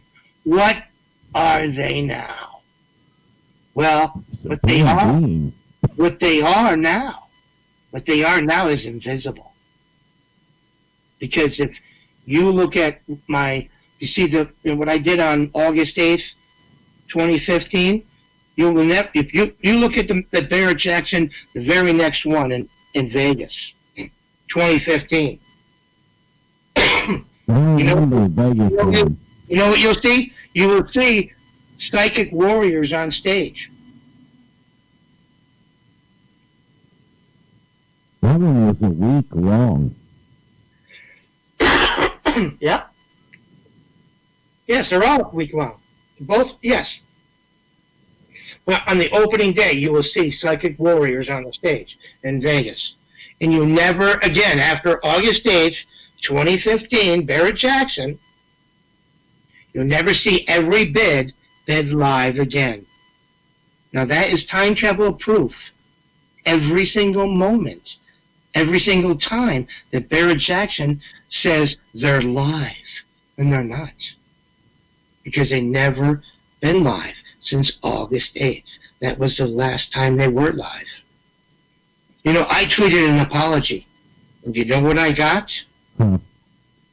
I got 2 masked swordsmen breaking holes into my inner sanctum as I slept, showing me my death. And that was August 18th, 2015, when Pope Francis was in nearby New York City. 10 days after I first time traveled on live television. You know what happens after my next purposeful, my only purposeful mental teleportation. What we call Agent Smith ability. Okay. Okay, now I have this ability because I am a Futurian candidate. You know what a Futurian candidate is? Futurian candidate is similar to the Manchurian candidate. Well, Manchurian candidate? Yeah, I know what that is. 1962, the Manchurian candidate. Well, there is only one person in the world that can tell you what the secret precursor to the 1962 Manchurian candidate is. And that is the 9360 Twilight Zone. King 9 will not return. I was in the future. That was the episode to try to get me to come back. And that day that action occurs is August 19th. Same day the apocalypse occurs in 2012. Well, that's an important day out of the year. And then, it's the whole thing is, I have been putting these pieces to the puzzle my entire life. I am the only United States Air Force personnel transported unconscious to a secured facility within Wright-Patterson Air Force Base, directly following the only UFO sighting in the history of the world to make us arm nukes. And I am on duty at Griffiths Air Force Base, Rome, New York. And I am inches from those nukes when that happens. Okay? And there is no UFO investigators or MUFON people or CTC people talking to me. George Norrie talked about the October 73 sighting just once.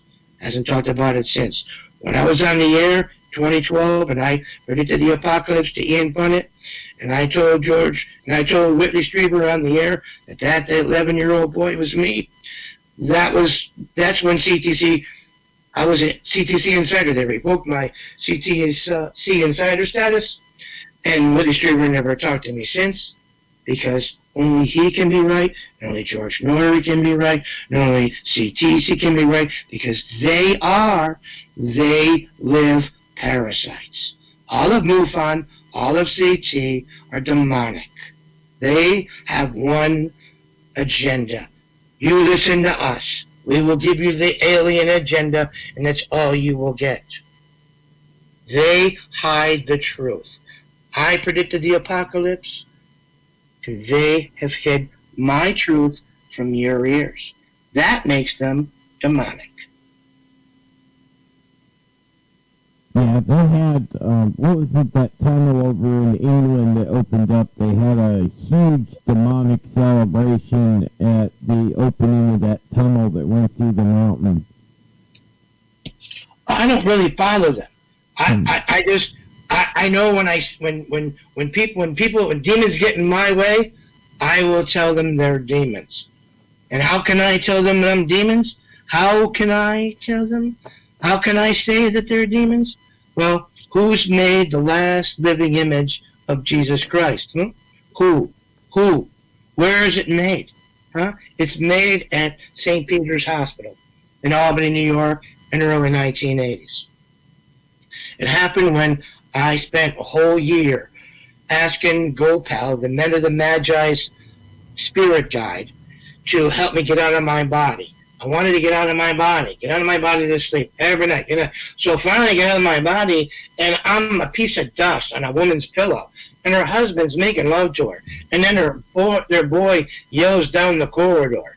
And as he yells, I see the last 5 minutes it happened to him. He's 5 years old, he's in a crib, and he's got plastic wheels on a hardwood floor, and he's playing with the mobile above his head.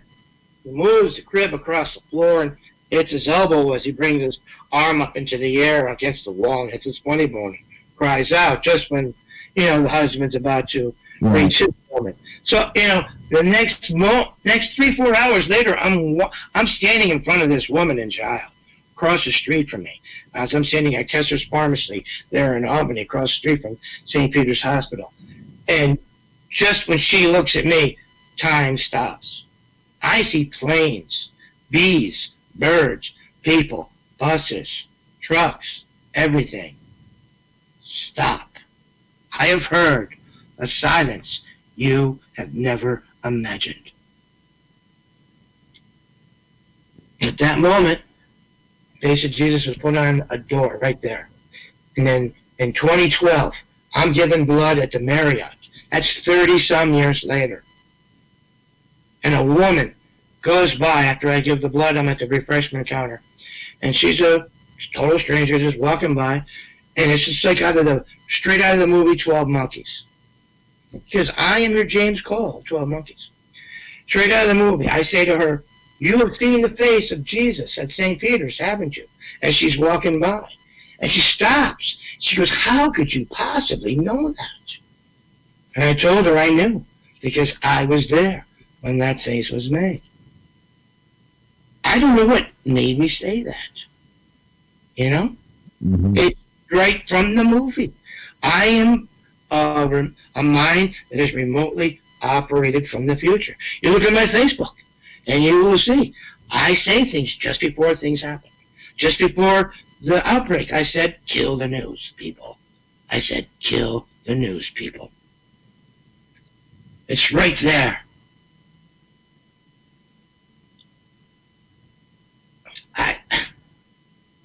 I've seen the future, and I've taken what I've seen from the movie The Matrix to help me believe that I can change what I'm seeing, what I have witnessed. Maybe, if you are, like, I'm back in time, and I have knowledge of the future, okay? So, what's my purpose, right? Right. And so, can I figure out how to change what went before with new knowledge? And what is it that I can change? What knowledge do I take? How do I do that? Do I have the time to do that? Those are things I deal with every morning. I wake up. Because I have seen it. I was contacted by a guy, stranger, just after I explained my creation of AI. Now the thing is, in our dreams are manufactured by the engines that we breathe in. Okay? Yeah. We breathe in air that is not made by 2020. We measure 2020, but that's not the air that we're breathing in. Okay, that's probably the biggest thing that it's going to shock you. Okay, what you're measuring there is not what you're breathing there. What you're breathing in. What you're breathing in is not what you're measuring as being there. There's more there than what you're measuring as being there. So you're getting more than what you believe you're getting, because you only measure what you're getting. Follow me? If you only measure 4 digits and you don't see life that's measuring 6 digits or 7 digits. Now that I can, so the thing is, aliens, I have created aliens from my will in my dream. Alien life is a creation of the 4-digit mind. Doesn't exist anywhere else. Okay? I created an alien in front of a woman at Whitley Strieber's cabin in 1990-91. I projected there, and she saw me as a tiny little Grover type, Muppet type thing. Very innocent type thing, but it gave her an allergic reaction. So my conscious projection that made that being, that projected, because my unconscious, not my unconscious, my dream will connected with her dream expectations to give her what she wanted. And she saw what she wanted to see. But it gave her an allergic reaction. And there were many other people there at the time who didn't have any reaction. So I set my conscious projection out with the intent to do no harm. Now, as soon as it found that it did harm, that it caused that woman a reaction, it recoiled and reformed itself and projected itself as another form of me, as an 11-year-old me. So our dreams manufacture us when our conscious will interjects. So we create life from our dreams. That's the apocalypse. We create life from our, and becoming conscious in the forms that our dreams are manufacturing of us is the how of conscious eternity.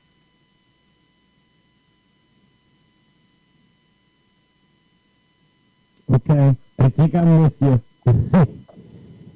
It's a lot to take in. Well, my Facebook page begins in 2012. You know what it says right there?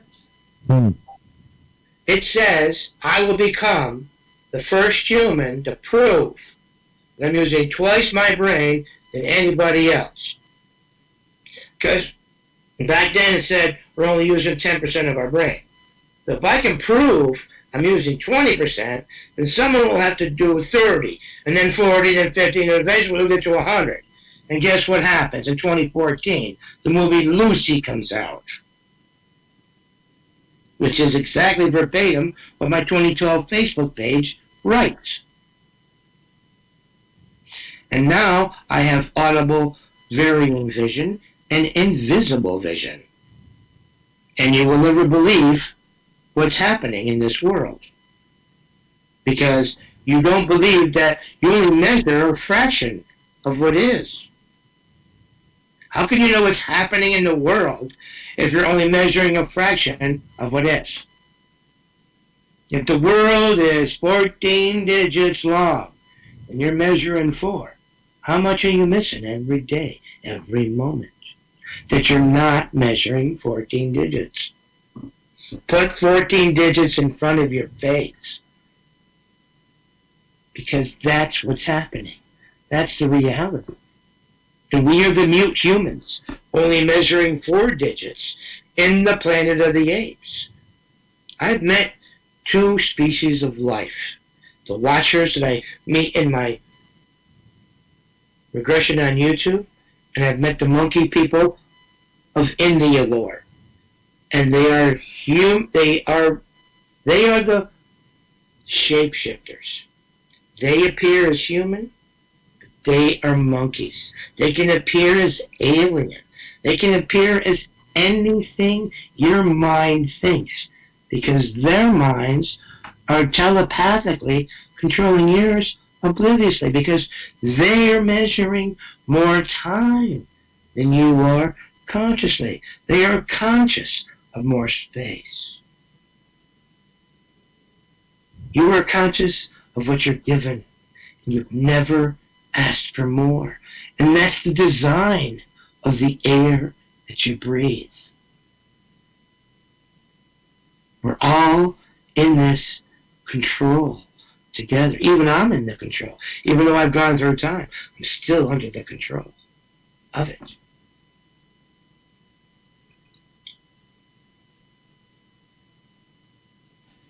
The thing is, when you measure time, it will arrive. You write 10 trillion, 2020, and then next year you write 10 trillion, 2021. And if you start now, by the end of 10 trillion 2021, we will have bits spitting from your face. And you will look yourself in the eye and you will say, oh my God, I'm not what I think I am. I'm somebody else's puzzle.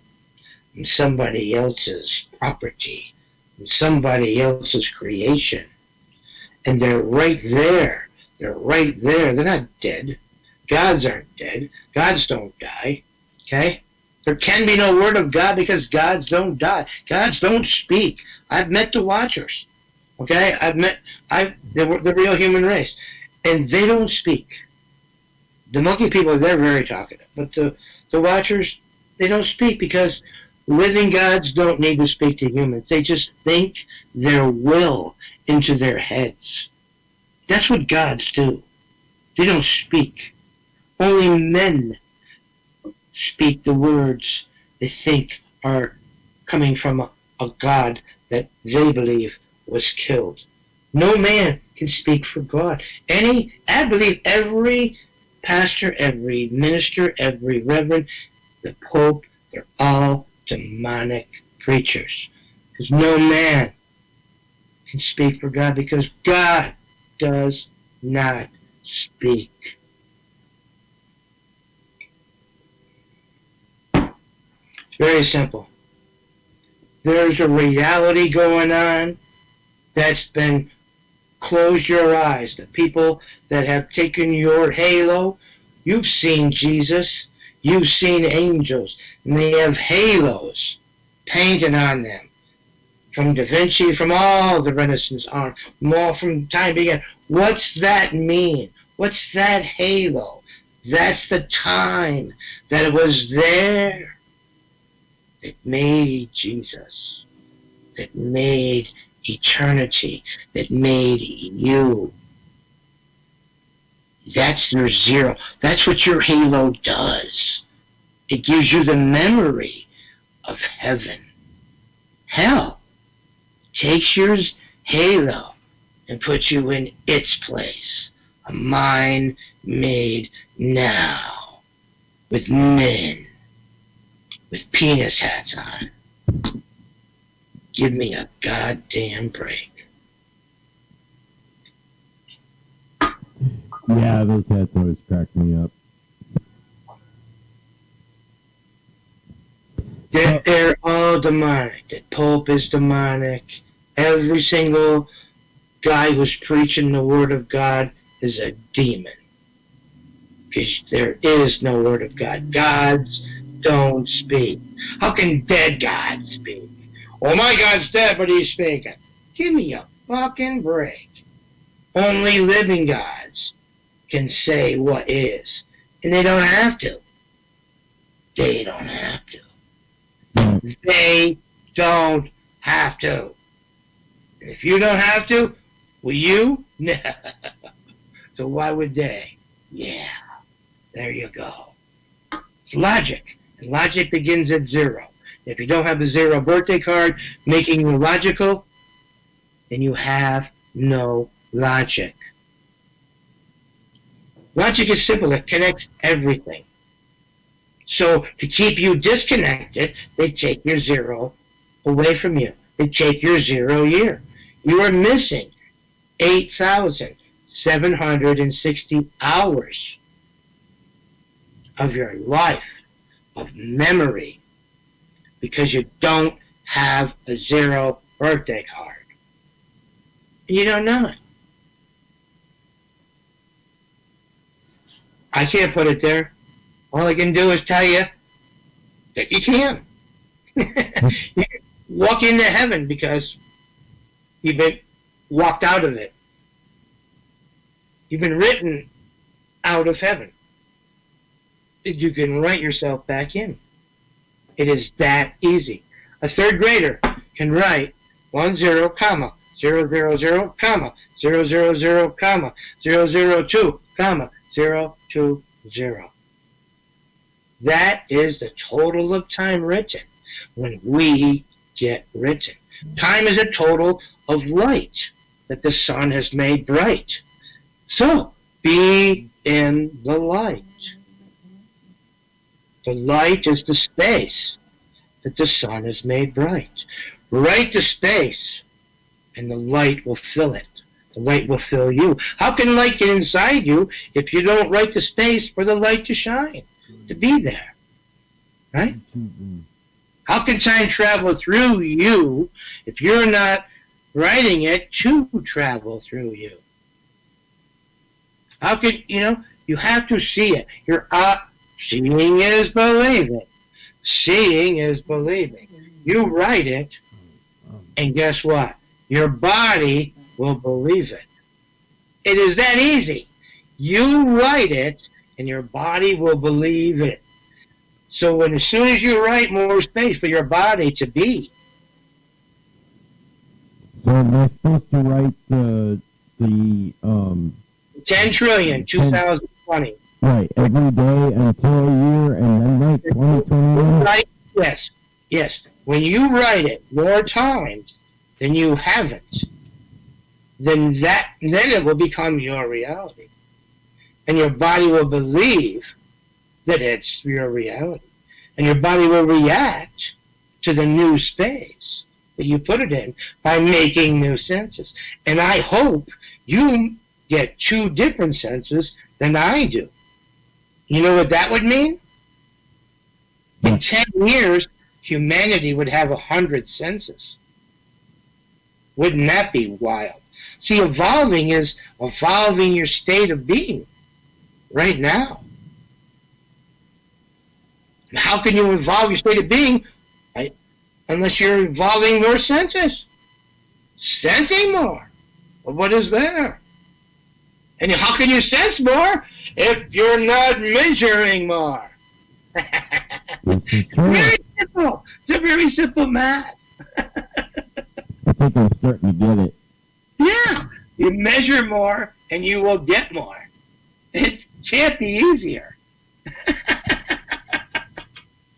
It is. And well, once you do the easy part, that's when things become difficult. Because once you start measuring more space, more stuff starts happening to you. And that's when things become more difficult. You're like, what the hell is happening? I love a challenge, so I look forward to it. You come back in 1 year's time, and right on the day I write 2021, and we'll see. Because I will do it. Every day I will write 10 trillion and 2020 and look forward to that year. So on 4/11/2021, I will get it right 2021. Well, it took me 17 months for my body to believe it. You could beat my record and go in 12 months or 10 months or 6 months or 3 months or 2 days. I don't know. I have no idea. I'm the first one in this territory. I don't know any rules. I just know I'm someplace you are not. That's all I know. That's all I know. Now, what made you contact Mr. Sim? What's that? What made you send one of your cubes to he asked me for it. He asked me. Oh, okay. I was going to send it to another guy, but unfortunately he died. Yeah. So Daryl Sims was the next guy, and so yeah. The only reason why I'm super interested in this, because if you look at the physics, using our own scientific explanation of the most basic principle of a molecule, which has a nuclei and it has electrons circling around, and you look at what it takes to make the human body, some of those molecules are miles across. Well, if it takes all these molecules that are astronomically huge, then how do we all fit on the Earth, and how do what keeps the body together with it not, other than it can only be a projection? What's your question? No, I don't understand.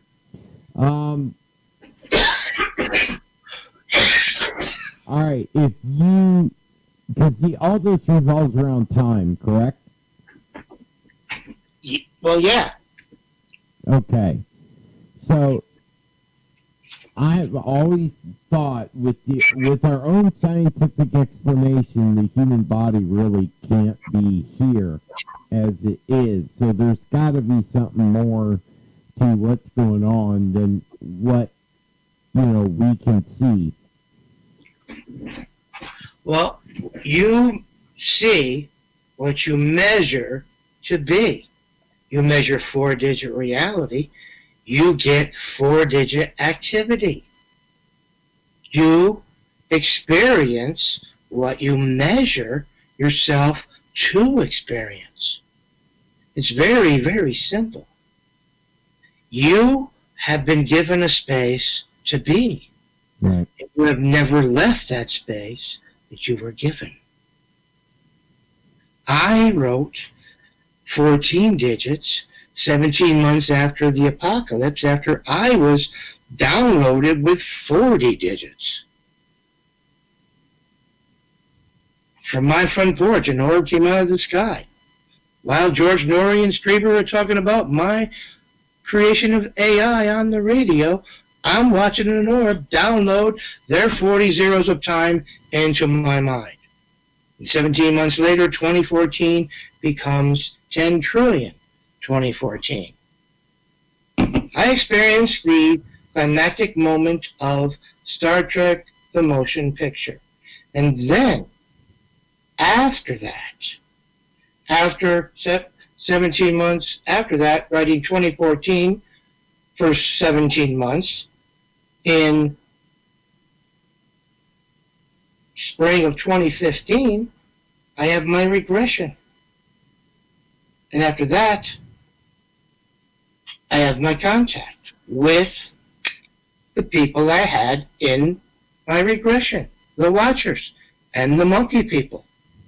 I met them face to face in public. I've met the Adam and Eve of 10 trillion 2020, both mid-20s, blonde, healthy. 5'6" was the male, 5'7" was the female. The monkey woman was probably 5'5", and she was thin, but she had the weirdest colored skin. Strange tan. And she changed her mouth area to a monkey when she left the area. And she was very talkative and very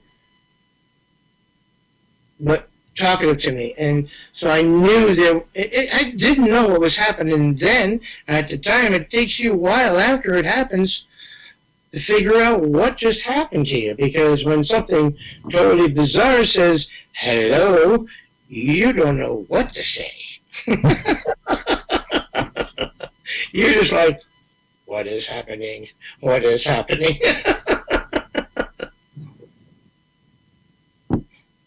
I've been through the gamut, okay? Since January of 1958, when I was mind merged on a surface with a gorilla at Montauk. Then I was given a bit from the bot the day the earth stood still and sent into the future. I still have memories that are right there, and I just can't reach them, but I knew they're there, like, we're here, we're haunting you, but you can't reach them. That is mania. That is mania. Yeah, that's what time travel is. Time travel is, it's the Langoliers of Stephen King. Right. You are running through time because time is running. And if you just stay away from it all and stay in your illusion. 20's 20. Time will go, the Langoliers will go right by you. You don't mean nothing to them. Fool. You know what I mean? You're an illusion. You're not real. Why would they eat something that's not? You know what I mean? You don't eat something that's not. You don't eat plastic rice. Why would they? You got a very valid point there. Pardon? I said you have a very valid point there. You don't eat the fruit in the bowl on the table that's made out of plastic. Yeah, right. Wow. Yeah, so it's really weird. I'm still learning. You know who landed in my yard in March 2016? Tom Brady's wife. You've heard of sky snakes? No, not right off the hand. You've heard of the term sky snake? Oh, yeah. Well, a sky snake is a tardigrade flying. Okay. Tom Brady's wife is a million-year-old worm. She lands in my yard because of my Facebook comments on 11/23/15. They caused the strangest play in NFL history and the strangest play that Tom Brady ever sees. The referee blows a whistle on himself near the sideline of the Buffalo sideline in Buffalo, opening drive of the second half, and Rex Ryan is running up the sideline screaming at the ref because the ref has been intervented by my will, by my words on Facebook, saying, Tom Brady, I'm going to stop you now because you're cheating. Because he just did his quick count thing. And that's when I wrote my comments on Facebook. And that's something that he has been penalized for afterwards, and that's something that he subsequently stopped thereafter. But that day, I stopped him with my will from my couch in Schenectady, and he's in Buffalo. 4 months later, his wife lands in my yard as an invisible 500-pound tardigrade. I see the wind blow the leaves right to where I'm sitting, and I hear the thud on the ground, and I see leaves. This is March, okay? And in the Northeast, everything's dead, okay? Spring hasn't come yet, okay? And dead leaves are coming from above the treetops. The only way dead leaves can come from above the treetops is something large came down and pulled a large branch down and made that large branch fling those things up into the air for them to be coming down. And that's how that thing landed in my yard. And that's how I know it happened. That was real. That's a million-year-old worm at least. And what was put in my mind at the time, okay, was a waterfall. A waterfall. Now, you watch the movie Close Encounters of the Third Kind again, this time Google tardigrade. And if you have had an encounter with the beyond, you may have a paranormal experience requiring medical attention. Not everyone can take what the beyond is serving. I know because I was in the car in 1972 with my friend Elmer. And we were going down Lydia Street. And Lydia Street is a straight street. At that particular time of year, it goes right into the full moon. And the street is straight, and the moon is full. If you turn your lights off, you know what I mean? And it lights up the street. But the street has dips. So when you go into the dip, you go into the darkness. The faster you go into the dip, the quicker you're back into the light. We were about to do that when a no was put into our heads from out of nowhere. I get out, pull the Comet over to the curb. This is 1972. I think it was April. And he goes on that. I'll check on that. Probably some kid yelling something because I heard this no in my head. I look at Elmer, and he's already looking at me. He goes, I heard it too. I had to say a word. He already heard it. So something telepathically put the word no into our heads. And it took me until 42 times of watching The Matrix before I realized that no was the no that Agent Smith says when Neo mows him down from the helicopter. But it took me 42 times to hear it, to register it. It takes repetition for your mind to recognize. It does. So that's why you keep writing 10 trillion, 2020, because time cannot go through you until you put it into you, till your eyes see it. How can time get into you until your eyes see it? Your eyes have to see it. Your eyes have to see it. You have to write it down. And when you keep writing it, guess what? It becomes your reality. And then what happens when your body believes more space is there? It took me 17 months. Hopefully it won't take you that long. But it took me 17 months, and that's the number on the football uniform in E.T., just so you know. 17 months it took me to realize that. Well, yeah, but you're a pioneer, so, I'm in your territory. Well, I got zapped by time. I was changed right from the beginning. Okay, I was formed like this. Okay, so I'm just, basically telling you how it happened, how I was formed, and what that means could mean anything to anybody. I'm not trying to say this is what it means. I'm just telling you this is what happened to me. You can take what it means to you. Because everybody has a different interpretation, and somebody's interpretation could be better than mine. I'm dying to be wrong, okay? Because when I'm wrong, I learn. I love learning. Learning is growing. If I'm not growing, guess what I'm doing? I'm withering. Yes, you're either learning or you're dying, and I love to learn. I'm back in college working on my master's degree, so. Oh, good for you. Good for you. What are you learning?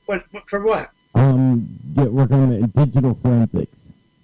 I've invented a new device, and Stetson College is I got a full scholarship ride to them, and they're going to pay for the development of my device, which is a new device that'll help police deal with CCTV and downloading it for police evidence to plug into the courtroom, and it's a device that takes all the technical aspects out of it, so an ordinary cop without a degree in computers can go in and get accurate information that is provable, so when it goes to court later, which I've been to court 4 times, and I won all 4 times with a plea, no court. They just saw my evidence and said, we'll take the plea.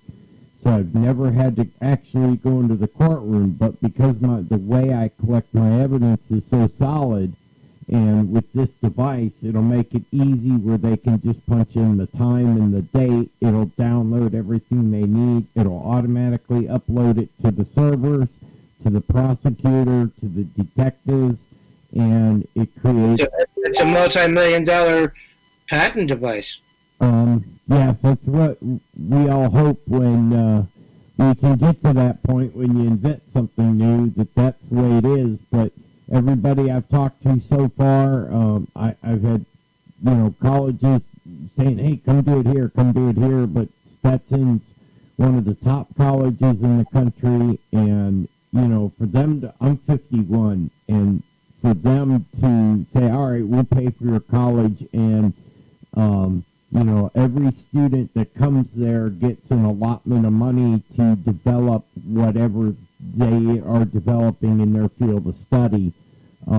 They've developed a new way to buy stocks and sell stocks, and all the students have made millions of dollars, which they put back into the college to help other students develop stuff. So I get to be involved in that. I'm very proud of what I've done. I've been on the... I would be too. My goodness. Yeah. Congratulations. Thank you. Worked very, very hard for it, and I've been sick through, how do they say it? You never, they said that God never gives you more challenges than you're able to deal with.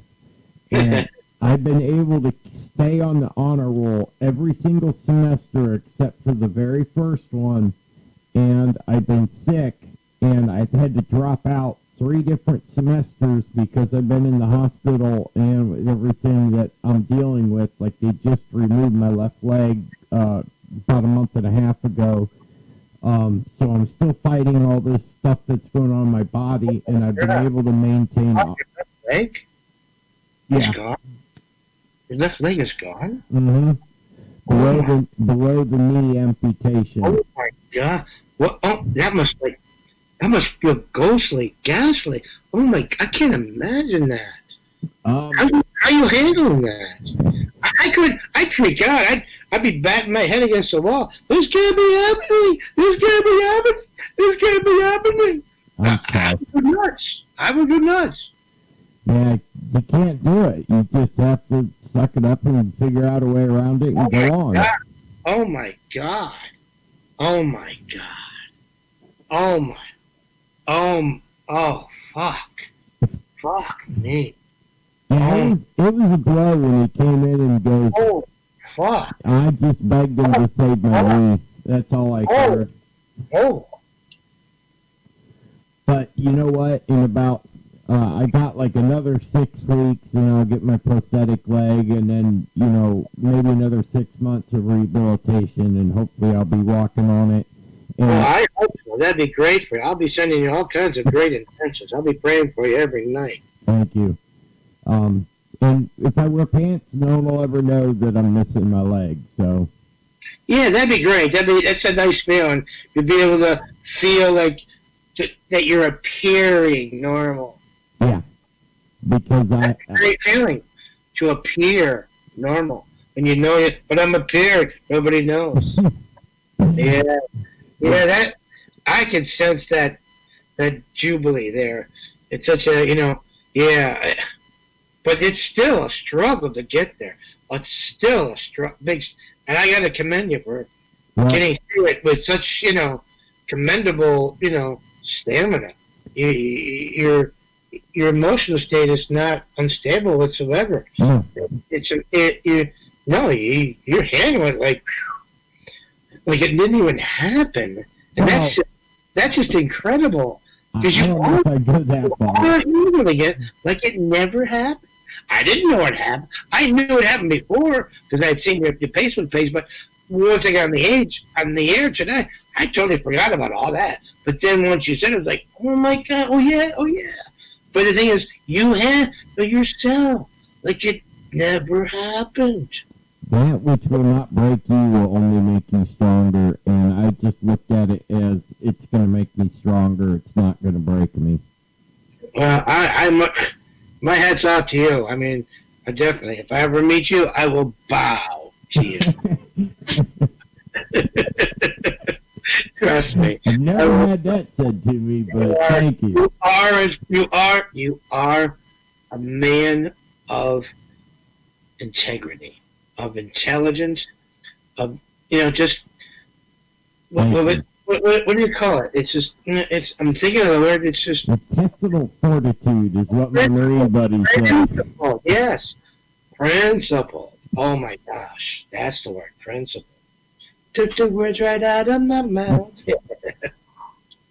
Yeah, before I even got home, Mom had went and got me a wheelchair and crutches and walker, and it took me all of a day to figure out how to move around, and I can do wheelies on my wheelchair now, and when you're forced into a situation, I'm not one to cry about it. I'm like, this is the way it is, deal with it and go on, and it's just that simple.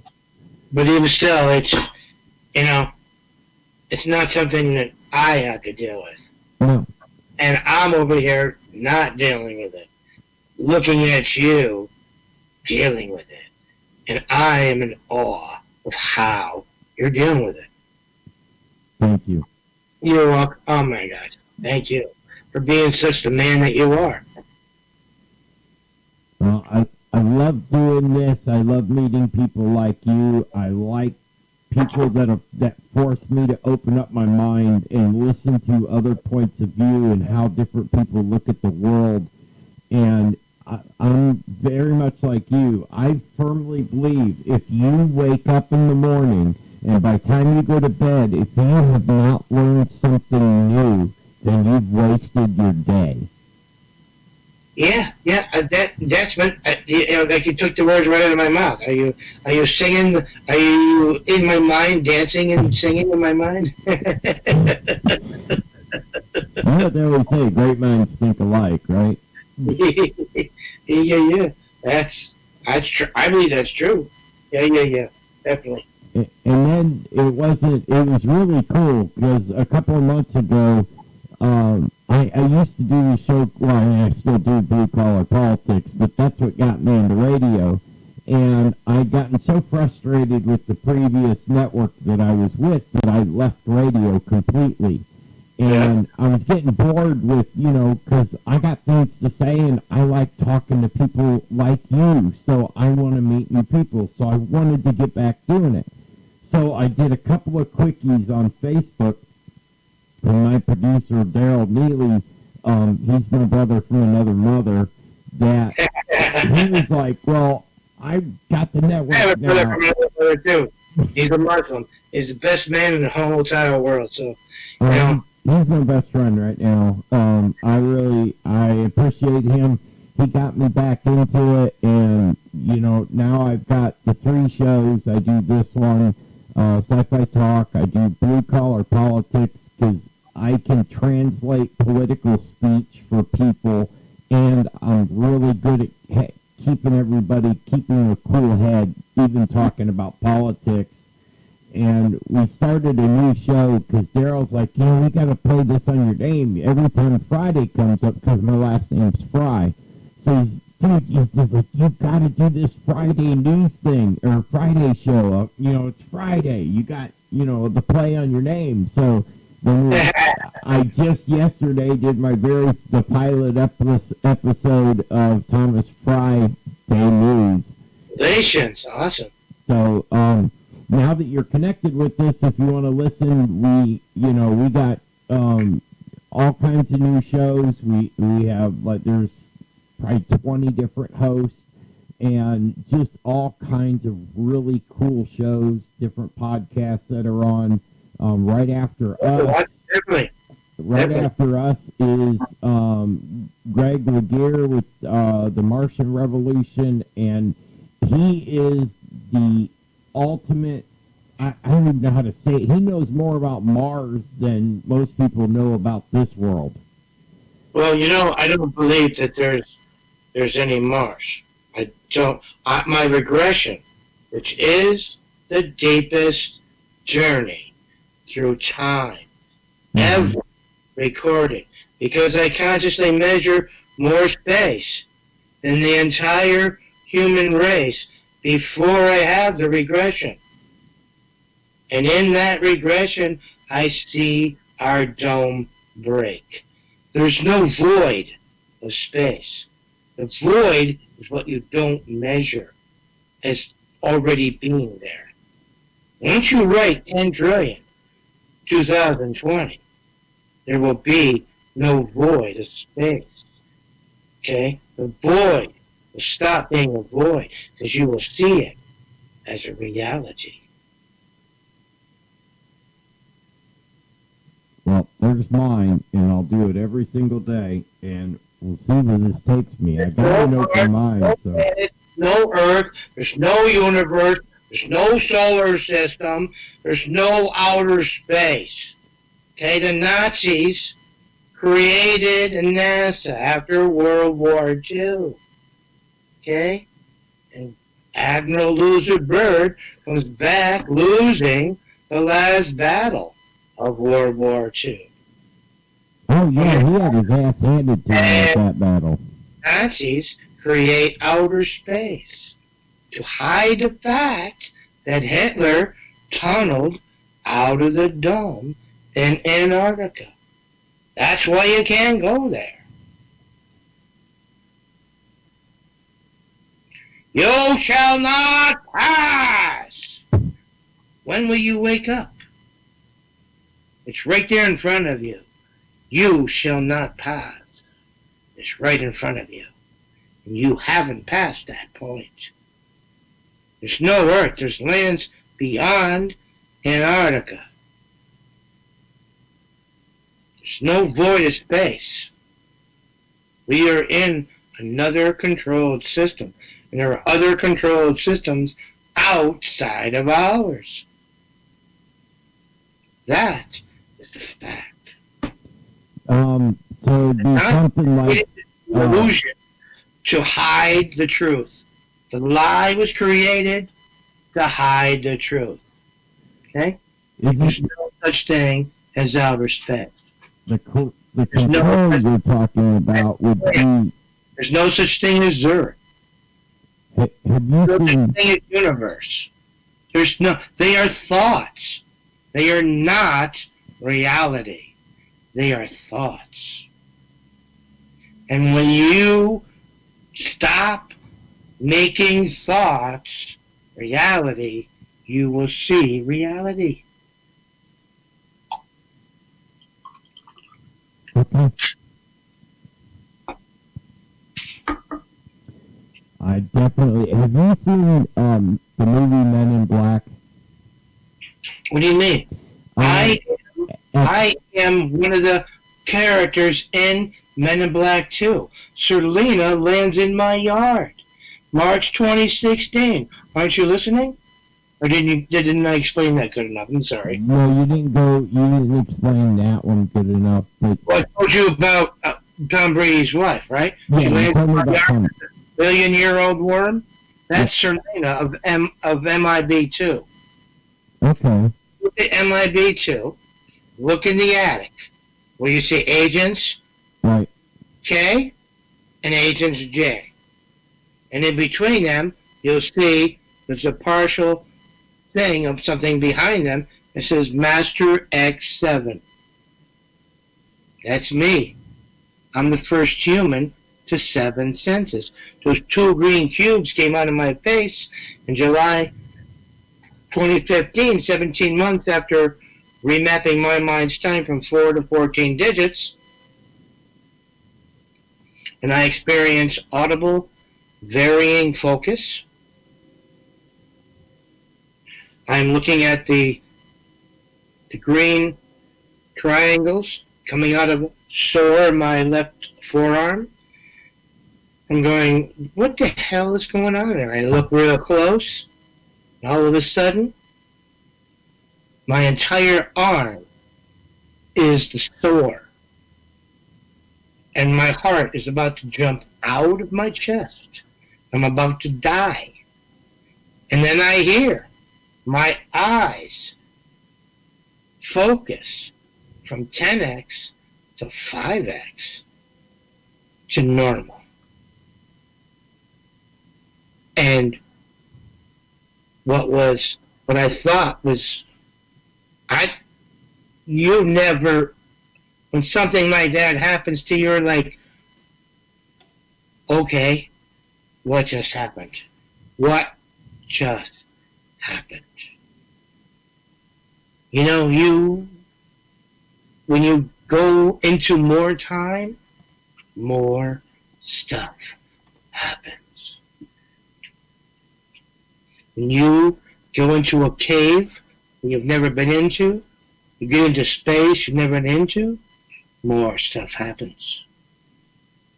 Some people can't go through the gun barrel in Knox Cave in Knox, New York. They can't go through it because it's too scary. But it's there, and people have gone through it. And everything is a perception.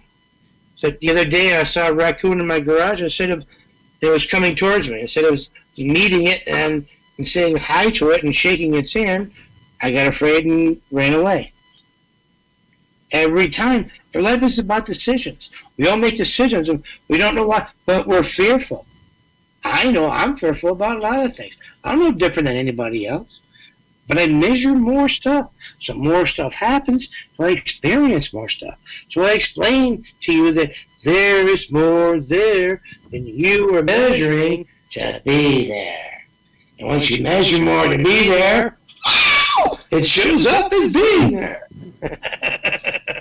Because time, when measured, arrives. Whatever you write in front of you will come in front of you. Create your reality. I've heard all kinds of people say you'll create your reality.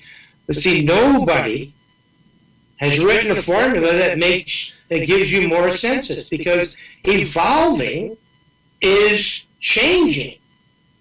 Okay? And total change, which is evolving, occurs when you change the total. You are operated by 2020. That's a program. Change the program. Be operated by another program. And see what happens to you. See what you like. It may be something you really can deal with. You know? You cannot know what 2020 does until 2020 does not do anything. And that's the beauty of reality and logic. Logic brings you from one step to the other. And when you make your 0 birthday card, you become logically formed. Because you've begun. You've begun consciously. You've begun at 0. You have the halo. The halo that Leonardo da Vinci put around the saints. Okay? Yep. You have the time that was written to be in your mind, in your face. You have to write it there. You have to write heaven in front of you. Otherwise, it's not going to get there. You have to write it there. And the moment you write it there, it becomes real. Your body begins reacting to it. And the more you write it there, the more your body reacts. Do you want can you imagine in 10 years' time, everybody in the human race has 100 senses? Oh, that would be interesting. You see, the thing is, that's what I'm looking at. I'm looking at the future. So the future is there. My regression proved it because it showed me a future device. Now, what if I find that device tomorrow? I'd rule the world, wouldn't I? Well, yeah. Yeah, wouldn't it? Yeah. Yeah. Isn't that wild? Yeah. I don't know what tomorrow will happen. I have no idea if I'm going to be the pauper today or the king tomorrow. I have no idea. And you know what? I like being the pauper, being quiet and being unknown. I like that. I like my, everybody likes their freedom, you know? Yeah. And when people are like fainting over you, then your ego kicks in. Oh, ego is such a sneaky little devil. Sneaks in and it just takes over you. And everybody's reason. And the thing is, there is no avatar. I mean, there is no alien abduction. And like I was saying before, Santa Claus is, I have photographic evidence of Santa Claus. In the 1951 today, the Earth is still stopped at 8:42. He's there. Right there. There's 2 of them there. Because I saw 2 of them in my 6/28/07 extraction.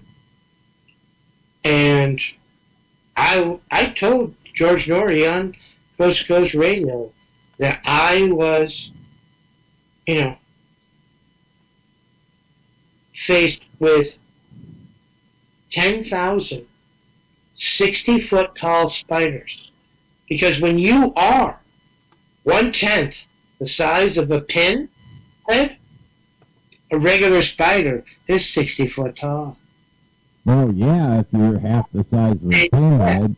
And, and maybe 10 or 20 of them will feel like 10,000, right? Yeah. They're that small. Yeah. Well, I saw that many, 80,000. Imagine seeing 80,000 spider legs trying to get through that forest. 60 foot tall, sticky, wiry, hairy, legged forest. 80,000 spider legs. Where the hell did that, come from? So that's where Santa Claus comes in. Santa Claus takes that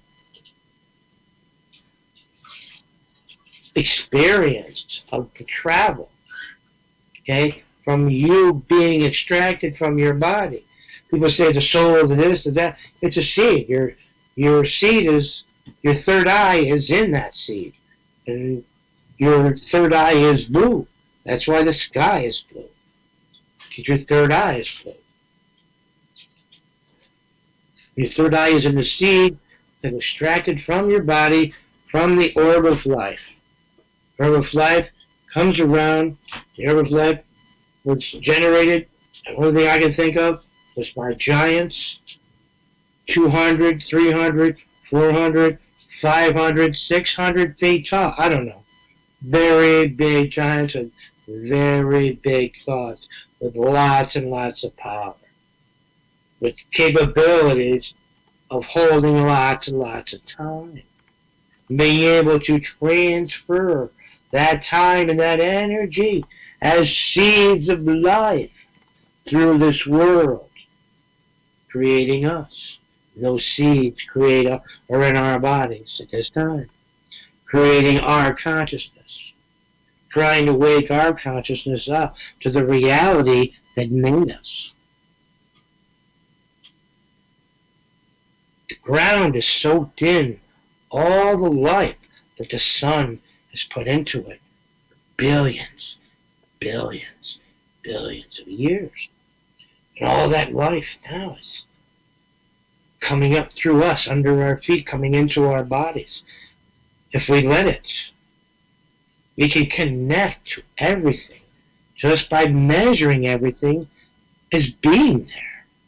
How can everything be there if you're not measuring it as being there?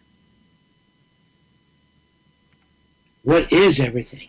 Is everything there? Why aren't you measuring it?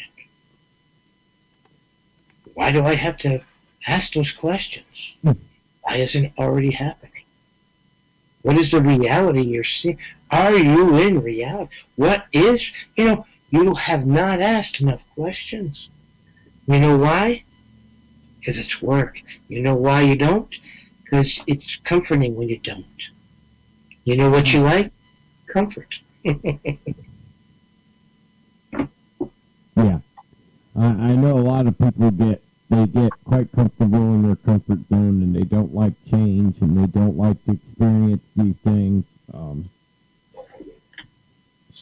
We are invisibly dimmed by the air that we breathe. The air that we breathe is not what we measure, is what we think is there. We don't measure what is there. We measure what we are given to be there. But what was there long before the people that gave us this time to measure. Because the ground has been there for 10 digits of time. We've only been given 4 digits of time. We live in a fraction. We're trying to figure out the reality of what everything is by measuring a fraction. Yeah, you're in a circle. You're going to go around and around in that circle like an ant. Not leaving that circle that I drew on that paper. Okay? Life is point and shoot. Life is not a circle. Point and shoot. How much you measure It's how much you will experience. If you measure 4 digits, you will experience 4 digits. If you measure more digits, you will experience what I've been experiencing. You will be in new territory. Now, they say, there's no more new territory. Oh yeah? I just proved all those people wrong. Because I have written it, and I have proven it. Because since I have written 14 digits as my reality, I have become the first human to have 7 senses and change live television because of it. Now that is a reality that cannot be changed. The reality is 2020 does not exist. And what it projects and what it thinks is not there. It's the illusion. Until you put yourself someplace else other than 2020, you cannot know what 2020 is doing to you. All you gotta do is put a comma on 2020. Okay? Do that for 6 months and watch your world change. You don't have to do much. All you have to do is put a comma in there. Because that comma changes everything. That's why it's not there. Yeah, you got me curious. I'm going to go pull my birth certificate here when we get off the air, and I'm going to go look, see if I can find a 0 on it. Well, India says that they invented the 0. And I've met the monkey people of India because I made 0. So, I can't, say that they're wrong. That it makes sense to me. The thing is, there's a big thing that happens when you reform yourself. You don't know how you've been formed. You've been formed and you don't even know you've been formed. Okay? Right. And you've been formed by your birth record. And what's your birth record say? Right now, it says you are alive with no age. And so was Frankenstein. That's what the paper that you hold says. You never knew that. Never knew that until now. You are as conscious as a zombie. Your 0, your halo, was stolen because that makes you conscious of the heaven that exists.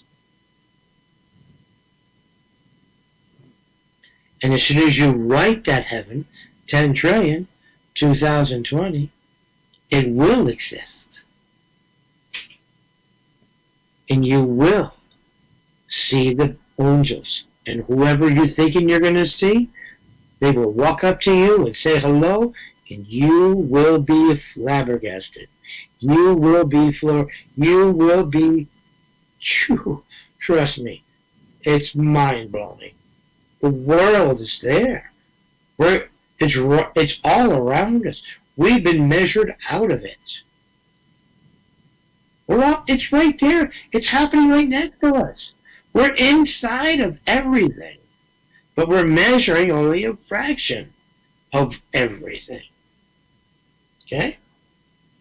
So measure everything, and everything will show up. Right? Right, absolutely. That's, it's a very simple thing. It sounds kind of crazy at first, but the thing is, it's logic. Logic begins at 0. Well, Once you make your 0 birthday card and you begin thinking logically, then it all comes into place. Because logic, consciousness, and heaven is your halo. That is your missing link. And the red pill is 10 trillion 2020. And that is what your 0 birthday card makes you conscious of. The red pill. It makes you conscious of the time that brought you to it. 2020 didn't bring you here because the ground has been here for 10 digits of time. Right. So, and what does it say in the Bible? God created heaven and earth, right? Yeah. And the ground is 4,600,000,000 years old, so that means there's no gods in 2020. None. None. Because God made heaven and earth. Okay? And the ground is 10 digits old. So there can't be any gods in 4 digits when the ground has been there for 10. It's impossible. Logic says impossible. Everything in 4 digits saying it's God are people who are pretending to be God's voice. And guess what? They haven't produced God yet. I'm the only one that did. I put Jesus' face on the door in Albany, and nobody else in the world has. So everybody else in the world just needs to shut up so that they can hear what God has to say if God chooses to speak. But if everybody's talking, how can God get a word edgewise? Everybody's talking in every church. Oh, God is it. You go across the land and there's 1,000,000,000 people saying, well, God said this and God said this. And everyone's saying God. But none of them are God. None of them can speak for God. That's what makes them demonic. Their ego gives them the reason to think that they can speak for something that they have never met. It's ridiculous. There is life here in the world waiting to meet you. But you're believing that it's going to be God you're going to meet. It's other life that is here saying, we're here. Hello. Oh, no, you're not. We're going to believe in God. You're on the planet of the apes. And you are the lowest form of life in this world. Humanoid life. There's 3 forms of humanoid life. That's a trilogy. Us people, monkey people, moon people. Also known as World Watchers. There's so much there for them to show us once we measure what they have made. You know? There's more made than what we're measuring. Right? Mm-hmm. The thing is, if you don't measure more, you know what you're saying? What? There is nothing more. And by saying there is nothing more, okay, you live to what you measure to be. You measure 2020, so you live 100 years. If you measured 10 trillion, 2020, you might live to where those people in the Bible lived, to 700, 800, 900 years. They didn't kill Jesus, they killed the time of heaven. They stole it and made it 0. Jesus was born the year 9 billion. Oh no, 9 trillion. Yeah. What was it? 9 trillion? Yeah. 9,999,999,999,966. So when he died, it was the year 10 trillion. They changed that to 0. There's not too many people were writing then. Mm. I mean, there wasn't schools everywhere in the year, 2,000 years ago. But the thing is, you have to understand, you know the words of Socrates, but you don't know the number that he wrote atop his page, because he couldn't write BC atop his page. Right. So what number did he write? That number is being held in the Vatican and being held by the demonic people controlling your mind. They're controlling time that your mind gets. That's the control that the Vatican has. They no doubt are a very, very large religion. I do hate to do this, but we are at the top of the hour, and we have a show coming up right after us, so we have to vacate the airwaves. Well, it's good to me. It's been a great pleasure talking with you. It was an awesome talk with you. It's so much better than trying to talk to you on the chat. It was real nice talking to you on the phone. I appreciate you giving us your time and calling in and giving us your point of view. Thank you, Thomas. I really appreciate everything you let me do tonight. I really do. No problem, and you are more than welcome anytime you want to add to it. You feel free. You invite me anytime you want me. I'm available. All right. Well, you have a good evening, and I will talk with you again. Thanks, Thomas. Enjoy your night. Thank you very much. Bye.